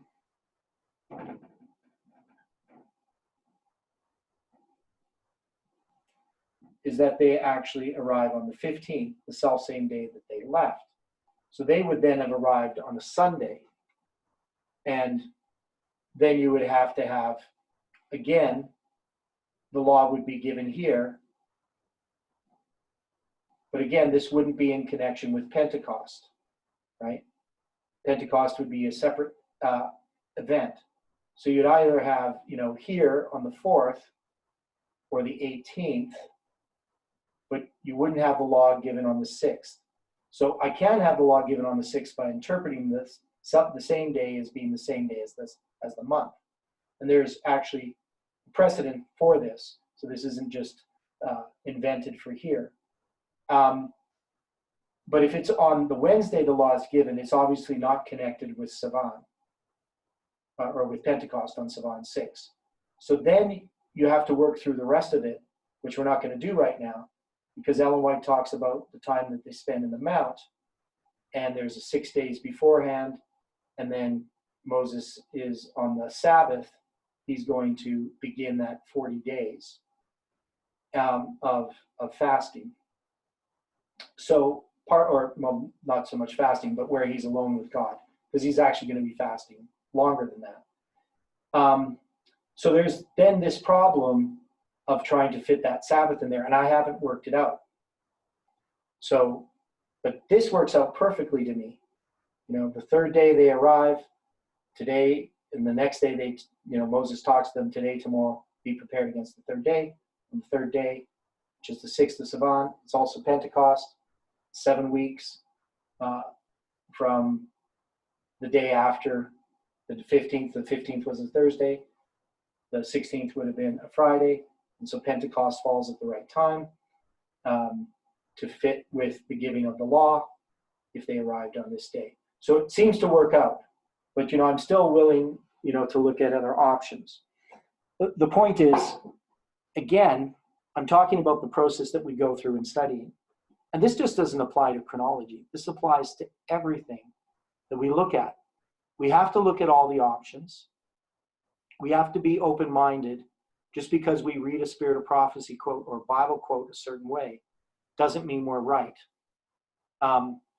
If we haven't addressed all of the points, we have to allow other people to have other views. If I've addressed the points and somebody comes with another view and I ask them, how do you address these points? And they don't address them and they become, stubborn and, maybe they even reject everything I'm saying because I don't accept their point, but yet they haven't answered the problem. They haven't answered the objections, and there's a problem, right? So I think we have to be very careful for ourselves and also in our contact with others. But we also have to be aware that there are people who have views, and I've run into it in this message in the past, where somebody has a view like that the 430 years start at Ur of Chaldees, for instance. And then no amount of evidence can be brought against that view. And even when there's specific problems you ask them to address, they ignore them because they start with this one view. It's got to be Ur of the Chaldees, and anything you say, I don't believe because I take this one verse. And so we have to be careful we don't do that. Just because we interpret a verse a certain way, we can't be so adamant and say, well, I think this verse means this. 3 days and 3 nights in the grave, so Jesus couldn't have died on a Friday. He had to have died on a Wednesday, or maybe even a Thursday, depending on how you look at it. And then from that, any other evidence you dismiss. And we see this with feast keeping. We see this with lunar Sabbaths. We see this with views and Sister White's statements on the Godhead. We see all kinds of people taking a few statements, sometimes one statement in the Bible or the Spirit of Prophecy, and building a whole doctrine upon that and going into fanaticism. And we've had it in this movement, and we probably had it in our own lives at times, and we have to get rid of that, because we're not going to be able to come to an understanding of the truth if we're unwilling to examine the biblical evidence, if we're not willing to look at all the verses. And this is the approach that I've used. I'm not saying I'm always successful. Sometimes it's hard for me to take something that I've thought for a long time, and especially if it's something I originally dug up or thought I knew, to set that aside and say, okay, maybe I'm wrong. And I'm willing to do this on dealing with when the law was given. Was it given on the 6th of Sivan as Muhammadides, however you say his name? I never have said it before, so says, which is a tradition, or was it on some other day? And so we have to be careful about that. And there's many different points, that I held to, that I studied, and then later on I found was wrong. So, and I was wrong based upon the evidence, and so we have to be careful about that. And so, and when I see people lose their salvation, they leave the movement because somebody doesn't agree with some point that they can't answer. They can't even give you an answer to why, to the different objections that you bring up. Then there's a problem. Flat Earth was another one, where people will, take some views of the Bible statements and try to say the Bible supports a flat Earth. But then when you try to answer those, you ask them questions from the Bible that they can't answer, then, they just dismiss you or write you off. And I've had, a lot of people do that in anger, even though I'm being very gentle with them on Facebook, just asking them questions. Right away they get defensive and they block me just by asking questions, not even telling them that they're wrong. So some people don't even like to be questioned. When they have a view, they just want you to listen to them. So, we all have to be careful about that. And, God's leading a movement right now. He's not leading an individual. I mean, he does lead individuals, but he's leading a movement. And so as a movement, we have to move together. And we can only do that as we're willing to be teachable and learn. So a little bit of a sermon there. Now let's go back to our notes. Now, in looking at this, I'm not going to go through all the details of this chronology of their journeys, but we have to be open to look at these things. And I have the latter part when they have the second Passover. So they have a Passover kept, and then they do a second Passover, and the dates for that. And I probably could have worked out at this time a lot more detail in some of the chronology, which I didn't. So that's where we covered. We covered the Exodus. We're going to look at the period of the Judges and see how far we can get on that. So people can take a short break if they want to. And we might get through quite a bit today. So we do have,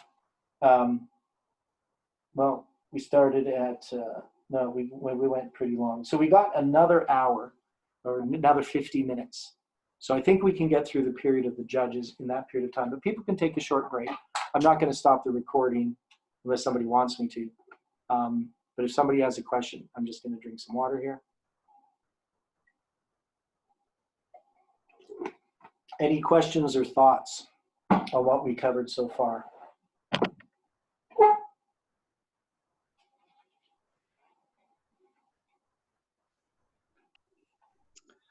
The map that you had, the Red Sea crossing, you put a red wee pointer place Yeah. for when crossing. Yeah. I think on the geography of that area, there isn't really any mountains. I think it's more towards, there's a place called, it begins with AIN, Ian Sokna. No. I don't know. Well, it I think depends. that, Depends what you call a mountain, I guess. There definitely is mountains there. Because I've looked at the geography of it. So the mountains there exist, but it's a very wide area. So I'm not sure what you're talking about. yeah, there's another town just south of where you have the marker. And there's more like mountains just that go into the sea. Yeah. That to me, that there looks, if you're going to put a Suez Canal, that would be to me, the geography looks a bit more to what I would imagine anyway. Well, yeah. Well, I think they know about those mountains, so they couldn't go further south, is what you're saying. They would have had to go further south. They would be trapped between the mountains. Yes. Yeah. Yeah, so that's why they crossed. But that would be Migdol. So they could have continued further south along the Suez, but they would have been trapped between the mountains and the Red Sea. So now the Egyptians could have come over the mountains as well and through the hills in that area. So I'm not sure exactly where all the Egyptians came from, but because there's just not enough detail. But yeah, I understand what you're saying. But there are mountains there on the east of the Red Sea. So they're not what I would call a mountain, but it's definitely a much more difficult area to escape through, and it's room where the Egyptians could definitely bring a military attack and trap them. So, okay, so everyone's had a break, and yeah, and so there's obviously a lot about this that we're uncertain about. And as I said, I'm not 100% certain. I know that that's the best place to cross, and it would definitely work as far as the timeline of being in the wilderness of Etham, going to Pihahiroth, and then crossing the Red Sea and being back in the wilderness of Etham. It definitely works. Okay, so the period of the Judges. So we're going to draw this line again.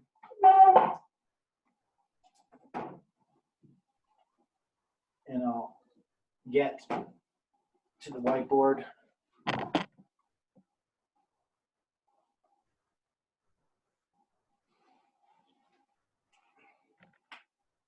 So obviously we have this timeline.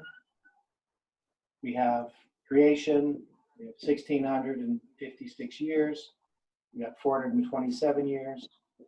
And then we're going to have this period of 430 years. And then we're going to finally have, from 430 years, we're going to have 40 years in the wilderness. We're going to address this period. And then we're going to go all the way over to here, and we're going to talk about a period of 480 years. And we know that this was 1533. And we're going to try to look at this. This is going to be 1 Kings 6, verse 1.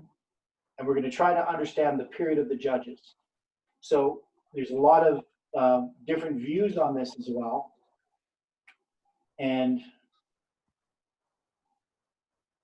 so some people, we'll deal with this. So this is our general outline. We'll start looking at that in detail.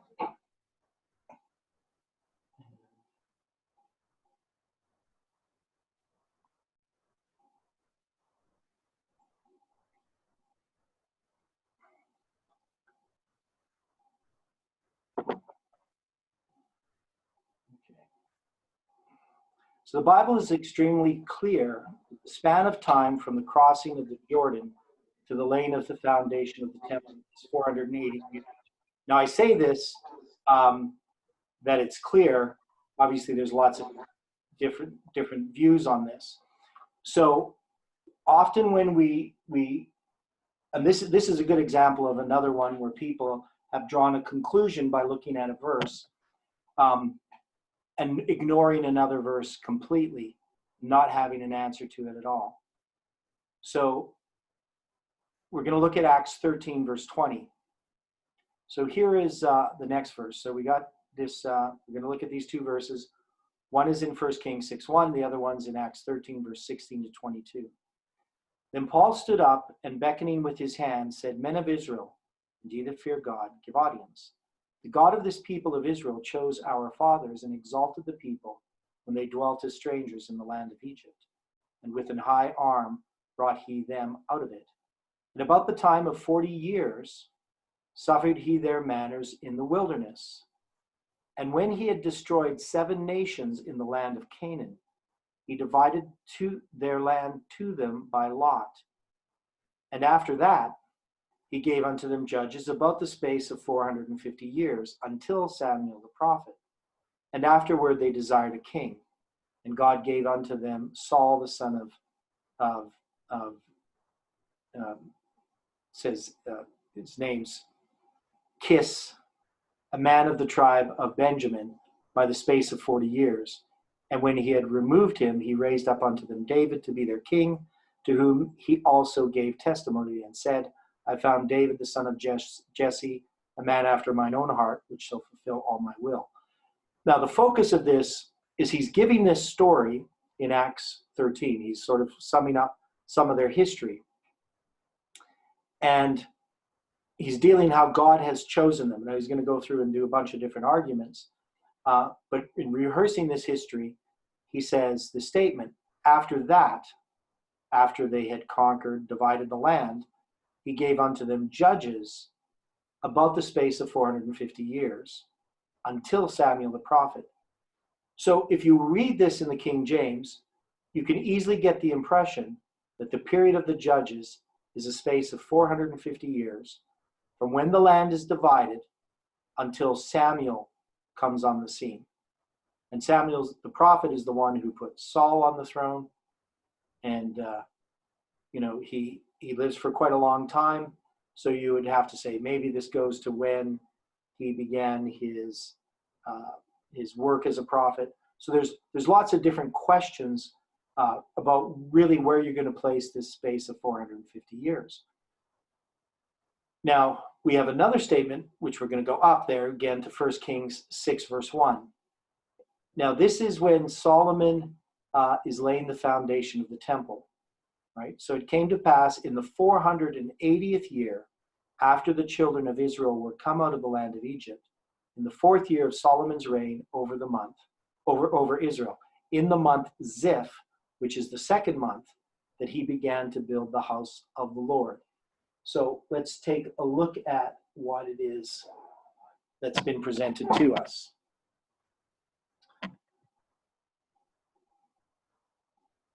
So I'm going to kind of add a bit more detail. So we know there's a period of 40 years, and then we're going to have Saul, and then we're going to have David, and then we're going to have Solomon. So Saul, David, and Solomon all reigned for 40 years in various different ways. They have parts where they're reigning in different places at different times, but we can all put them together as a period of 120 years. And then we're going to say that in the year that Solomon laid the foundation of the temple, in the 4th year of his reign, here, it's going to tell us that to go back to somewhere here is 480 years. Now, it says that when they would come out of the land of Egypt. Now, Usher takes this exact same idea and he places it at the Exodus itself. So when he is counting his chronology, just to show you what Usher does, is he takes this period of time here to to the Exodus. And he says that this is a period of 2,513 years. So he has exactly the same length of time that I have. That is, this is 2513 a.m. And that's where he places the Exodus. And he recognizes this period of 480 years. Now his date is slightly different. He has the year for the laying of the foundation of the temple as 1012 BC, and I have it as 1013 BC. So he has 1 year off. And then when he's going to count these years, 480 years, he's going to come back here. So he's going to place this as 1,000, or how do I do that? 4,000.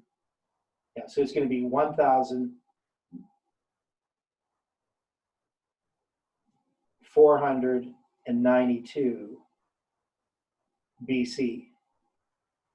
And when you add that together, you get his 4,000, but he has to take out the 4,004 BC for creation, right? So basically, this 40 years here, I put back in. And that is, I recognize that the period of time that if you do this for the period of the judges is a shorter period of time, and it's difficult to fit it in there. So if we look at this as being the 480 years, we have a problem where I'm going to take this and say the 480 years are here. This is when they were come out of the land of Egypt. That is, they left Egypt here. God brought them out. But here they're going to come out of the land of Egypt. They're going to cross the Jordan River. So I add these 40 years that Usher doesn't. That's the basic difference between mine and Usher's chronology. There's some fine details dealing with the Babylonian captivity. You can see we're a year off here. But basically, we're the same chronology except for these 40 years. And one is I couldn't get in 1493, 1492, depends on how you look at this. I couldn't get a Sabbath to fall at the right time on the 15th day of the second month in that year. So that was one of the reasons I accepted this year. But I didn't like accepting it. Okay, I didn't like departing from Usher. Didn't accept that. Now, if we have this as a period of 480 years, you're going to have 40, 40, and 4, which is 84 years, that you have to take off of this period of time. So if you're going to call this the period of the judges, and you want to know how long that is, you have 480 years here, but you're going to then take this off, but you're also going to take this 40 off. So you're going to have to take off 124 years from this 480 years. So then you're going to take 480 minus 124, and you're going to come up with 356 years between here and here. If I did that correctly. Yeah. Now, if you take this 40 years and you extend it by moving this over here, you end up with 396 years for the period of the judges itself. Now, of course, this disagrees with what we read on the surface when we're reading Acts 13. So in Acts 13, it says the period of the judges from the time that they possessed the land until Samuel the prophet was 450 years. Now, there's different ways that we can look at this, different ways that we could try to understand the statement in Acts.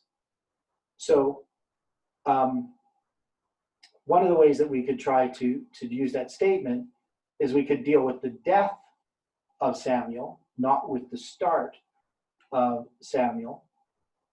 And so you would have to have Samuel die if you had the 456. You'd have to have like 100 years in there or something like that. you'd have to have a lot more time in here for Samuel to live. But you also, there's just too many problems. When you try to get this many years, if you go to Judges and you start to add them up, you're even going to have a hard time getting 396 years in there, right? And this is one of the reasons why people push for the 450 years. And so you'll see people who lay out all the different judges, even though there's evidence that there's overlap of the time periods that they give. But they lay out all the time periods, and they can make them fit that this is about a period of 450 years between here and here. But then until Samuel the prophet, when are they counting that? So I've seen so many different versions of this, but all of these ignore this. The 480 years seems to me being pretty clear cut. Now, the other thing is just the verse itself, Acts 13. So let's take a look at that.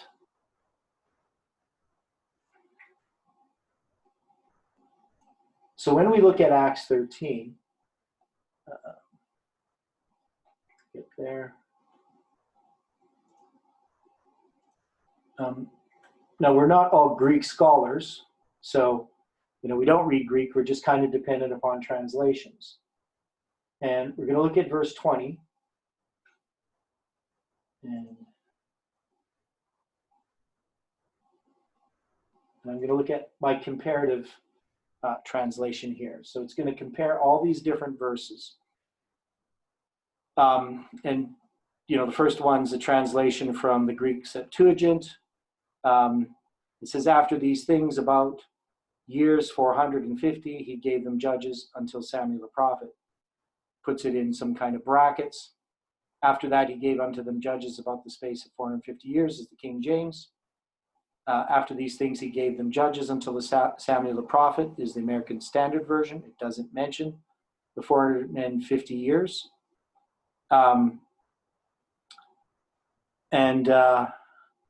All this happened in about 450 years. This is contemporary English version.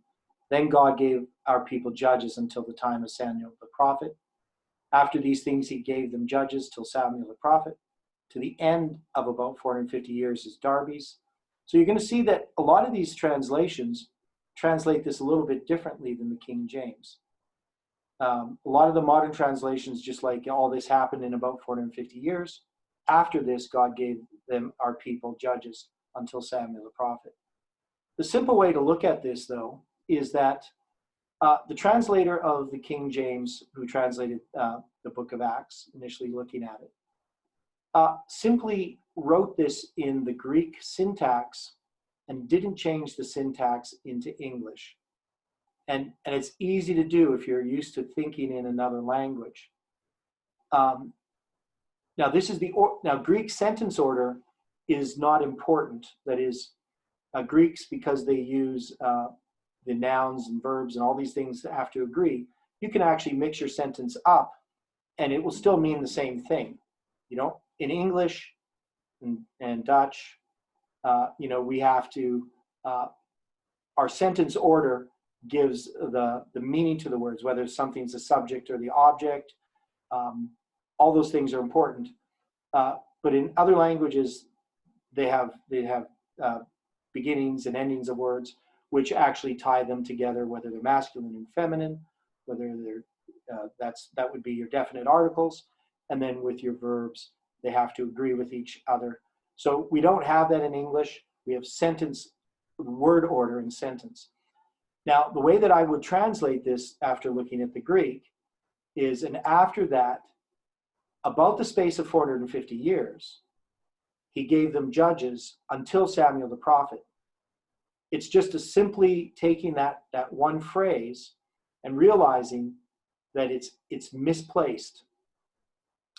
And that's all it is. So, and this fits perfectly with what Sister White says. Now, there's Stephen and I have gone through this, the 400 years that Ellen White talks about, that the penalty was delayed for the Amalekites? I believe. Amorites, is it? Amorites. Yeah, that's right. I knew Amalekites didn't sound right. So the Amorites, and we actually fit it in perfectly. It's almost exactly 400 years from when Deuteronomy is written to when the sentence was executed. And so she says this was delayed for 400 years. So we have a statement there which works perfectly. If you take those 40 years out, it would only have been 360 years. Now, of course, she could have been rounding up to 400 years when it was actually 360 and just said 400 years. But the fact that it works out almost exactly with the chronology that we have and how Ellen White puts it together would seem to be evidence to it. Now, we also have then the symbol of 1533. So again, I was reluctant to use that for the Exodus, but it's become a powerful symbol in this message. And so, the fact that I had to fight against it so hard from a personal point of view, and that it became so important as a symbol was really, to me, quite humbling. That, I felt that I was submitting to something that I didn't like, but yet it seemed to turn out, providential. And I think that's an important thing. Again, I kind of preaching to you guys all the time about this. But let's say I have an idea, and I think this idea is really important. It's a view I hold, and there's some other view that I'm resistant to, some new light, because it doesn't fit with my old view. And if I'm going to hold on to that, I'm going to probably miss out. So I have to be willing to set aside even things that I studied out and I thought I knew. I have to be willing to set those aside, because if God is going to give us new light, there's things, I don't see everything. I may think this is important because it affects this and affects this and affects this, but obviously I believe that God can work providentially if we allow him to. It was the Amalek. You're right the first time. It was yeah. See, and I say it wrong sometimes, or think it wrong in my head, so I'm never sure which one it is. So Amalek. Yeah. So anyway, that's another puzzle that people have to work out for themselves and decide.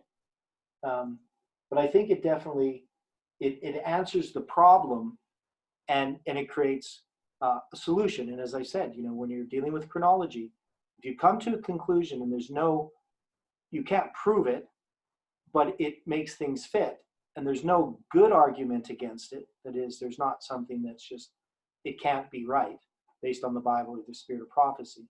But there's no reason to oppose it, but it doesn't mean that it's correct. So, because there are things that we just don't know 100% certain. The other thing about the chronology that I found interesting was, of course, we dealt with that in the flood, that we end up with October 22 as being the day the door closes on the ark. Obviously, if we took that 40 years out, we would have a different chronology for the story of the flood. October 22nd would not be the day that the door to the ark closed. It wouldn't have closed on a Sabbath. The other weeks that are in the story of Noah would not have lined up, because I've tried it. So you just can't get it to work that way. The spans of time don't work in the story of the flood. So this just seems like a lot of things have fallen into place in accepting this 40 years is from when the 480 years begins. And so them coming out of the land of Egypt, there's things about the language itself that shows it's a little bit different than God bringing them out of the land of Egypt. Now they do come out, but it's a process of time. So they're coming out of the land of Egypt that whole time that they're wandering in the wilderness. Initially, they should have gone to the promised land, and since they left Egypt on the 2,513th year from the creation of the world, if they had possessed the land in 7 years, it would have been the end of a 2520. And, that 25-20 symbol would have been already used up just in that way. But of course they didn't. They wandered for 40 years. Now, there is another argument that some people make, and they say that the 480 years are not counted at all, which creates a whole other problem in chronology. And there are people who try to create a chronology where years aren't counted or periods of time aren't counted because they're in rebellion. They'll say, like, during the period of the judges, when they're in rebellion, those years aren't counted. And some people will add a great deal of time to the period of the judges that the Bible doesn't give us. And they do the same types of things with other spans of time. So they make the Bible easily to manipulate the chronology so that you can basically kind of create any chronology you want. And I'm not a fan of that. So, anyway, that's that problem in a sort of a nutshell, as much as I can make it. Now, let's go back to our notes.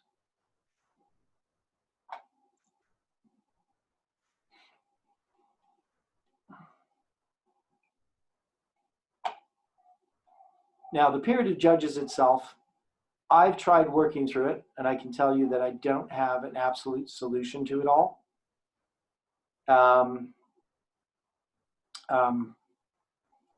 It was Miller also had extended the period of the judges so he could get 153 years added to the chronology. So that's one of the places where he added a lot of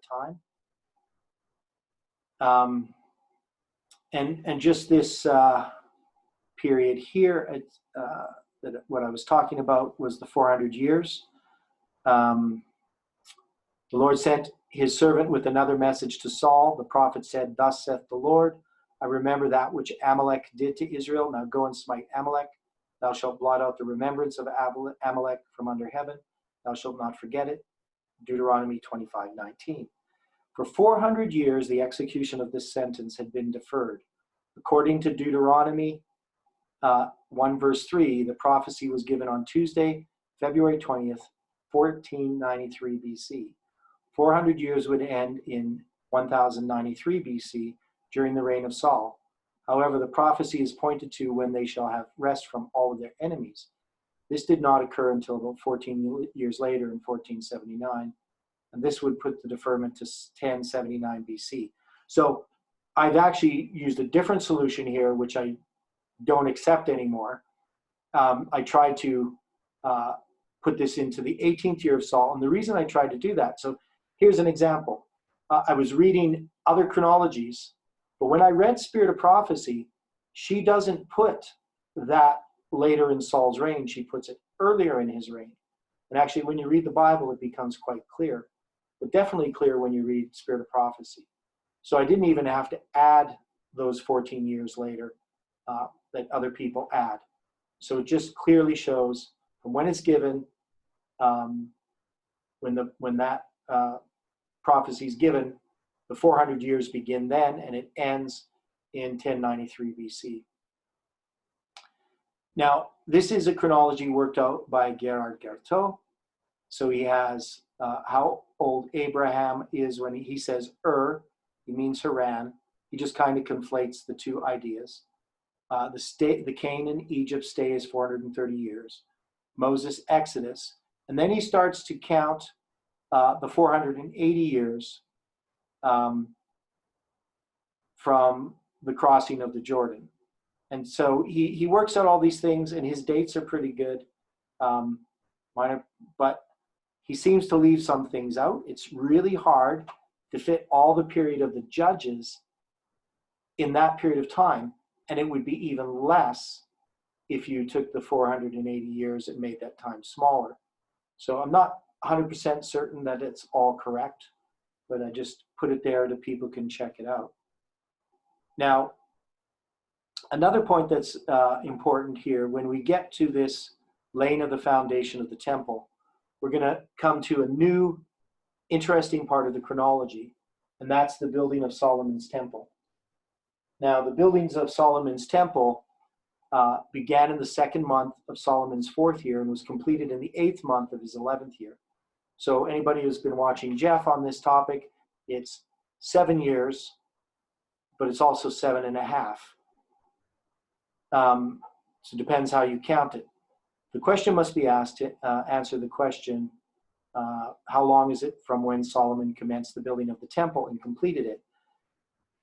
To answer this, does the year run spring to spring or fall to fall? We will see that if the commencement and termination of months were both placed in the first 6 months or the last 6 months, it would not matter whether or not the year was spring to spring or fall to fall, since the months are always numbered from the spring. However, if we have one of the months in the fall, we must know whether the reign of the kings begins in the spring or fall. Of course, the Bible tells us in the 4th year was the foundation of the house of the Lord laid in the month Ziph. And in the 11th year, in the month Bul, which is the 8th month, was the house finished throughout all the parts thereof, according to the fashion of it. So was he 7 years in building it. 1 Kings 6, verse 37 to 38. The problem here is that some claim this is an example of inclusive reckoning. So inclusive reckoning is ordinal reckoning that we use cardinal language for, right? So if it says he was 7 years in building, but he was actually in the 8th year, if you had done ordinal, you're using this cardinal language. And the guy who does this is Edwin Thiele. So Edwin Thiele argues that the reigns of the kings of Judah was always fall to fall. And he tries to use this as an example. So he tries to say it's actually 6.5 years to build it. But it's called 7 years. So I said it backwards, I think. So 6 years is called 7. 6.5 years is called 7. Which really wouldn't make any sense to me because it is 7 years and it seems clear that it's a spring to spring reign. So I'm not going to go into that. But it's one of those things that people can do when they're studying. And once they get on a track, they're not going to want to leave that track. So he has these theories that he uses to shorten the reigns of the kings of Judah. And this is one of the places that he starts. So I have these little charts, 7 years and 6 months. You can see the 4th year and the 11th year. That's a spring to spring calendar. But if I have a 4th year, then being in the 2nd month, and it's a fall to fall calendar, it ends up being a period of 6 years and 6 months. We call it 7 years, according to Edwin Thiele, where it's actually more likely that it's 7 years and 6 months, because what they're counting is they're counting the years of the reign. And so they would say from the 4th year to the 11th year is 7 years. So it'd be a cardinal count. But, we have no way of proving this just based on this language. But I would think all the other evidences that we've had for the chronology, there's other ways we could show that the kings of Judah had spring to spring reigns for most of their history, and only for a short time had a fall to fall reign, and that northern Israel had their kings' reigns run fall to fall. And so it was part of rebellion in Israel when they changed to a fall to fall reign. So looking at another part of this history, so we've got through the period of the judges for the most part. And I think anybody looking at this, we're going to see that this brings us back to the period of the judges. And now we're going to have to look at the period of the kings. And there's a lot of problems here as well. When you start to read, maybe you probably just shouldn't read all the other chronologies, just read mine. But you're going to see all kinds of opinions. You're going to see people who have Saul with less than 40 years of reign. Some people have him have a very short reign. They have all kinds of arguments for that. You're going to see people question the whole ideas of 40 years of reign for Solomon as well. But it's pretty clear to me that Solomon and David reigned 40 years. And there's all kinds of arguments when you start going into 1st and 2nd Samuel and the history there of how people interpret when Goliath came, when David was anointed. So there's all kinds of points that I have left out of this study that a person, if you want to become confused, you can start spending time looking through them. Now, I've spent time studying them, didn't include them in this study, and for a number of reasons. One is I didn't have time, but also I don't think that all those different arguments are worth looking at if we're Seventh-day Adventists who believe the spirit of prophecy. We know how long these periods of time were because Ellen White gives us the answer. Now, that's maybe could be a bit of laziness on our part, but it doesn't seem to make sense to me to question every single thing and to look at every single issue unless it relates somehow to present truth. And so there's a lot of things that can distract us, when we start studying these things. That, and I spent a lot of time studying things that, probably it's a waste of time. But, I did get a background information, and working through some of these puzzles, they definitely stretched my mind. So that's one of the things that you're going to want to look at if you're studying chronology. Realize that there's lots of things we don't have the answers to. Definitely, I can't lay out the period of the judges and tell you definitively when all the judges reigned and what years they have. I think that Gerhard Gertau's solution is pretty good, except he seems to leave out one period of 40 years. Can't remember which one it is, but it's near the beginning here, dealing with the Philistines. And I can't remember who the ruler is, who the judge is, but it just seems like he's left it out completely. So there would be another 40 years you could put in there if you really wanted to. But I would just think that some of these overlap. So for some reason, the period of the judges is not an easy issue. And it could be because there's different groups of Israelites who are affected at different times, and different ones who are actually under different judges. So it's not really clear. We know that one of the things we know for certain is that in this period, it's a very disorganized time. And what Gerhard Gertau did that's very interesting and compelling is he looks at the history of the nations around them, and he can tie in these biblical names, these judges, and the areas that they were operating on with secular history, and show that secular history confirms this chronology. And the only problem I have with Gerhard Gertau is that when it comes to really ancient history, he buys into a lot of the longer periods of time that you get from the myths, Egyptian myths and Assyrian myths, and he tries to time those as being real kings, when my view is that they're actually mythological. They're not referring to real people. So he has a longer period of time between the flood and the time of Abraham. So he adds actually a couple hundred years in there. That's one way I differ. So if you ever read Gerhard Gertau's stuff, you'll find that we differ there. And he also has the differences dealing with some of the details in the Babylonian captivity, and also the 70-week prophecy. He has a different interpretation of that. Obviously, he's not an Adventist. So those are things that, you're going to run into different views and different ideas. So is there any final questions on this? I'm going to end this if we, I know it's pretty late for Stephen. So any questions?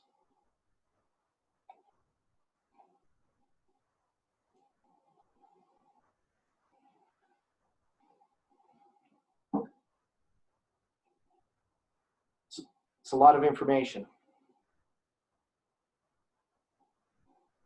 Okay, well, let's close with prayer, and then we can say our goodbyes. Dear Father in heaven, we're thankful for the study we had here.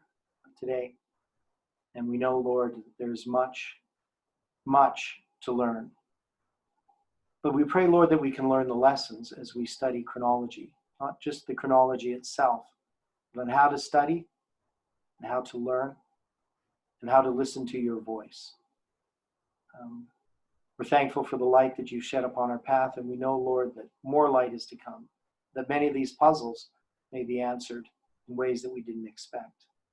So help us to trust in you, be with each person watching this video, each person who's participated, and help us, Lord, as we approach events ahead of us. Help us to be prepared. We ask this and pray this in Jesus' name. Amen.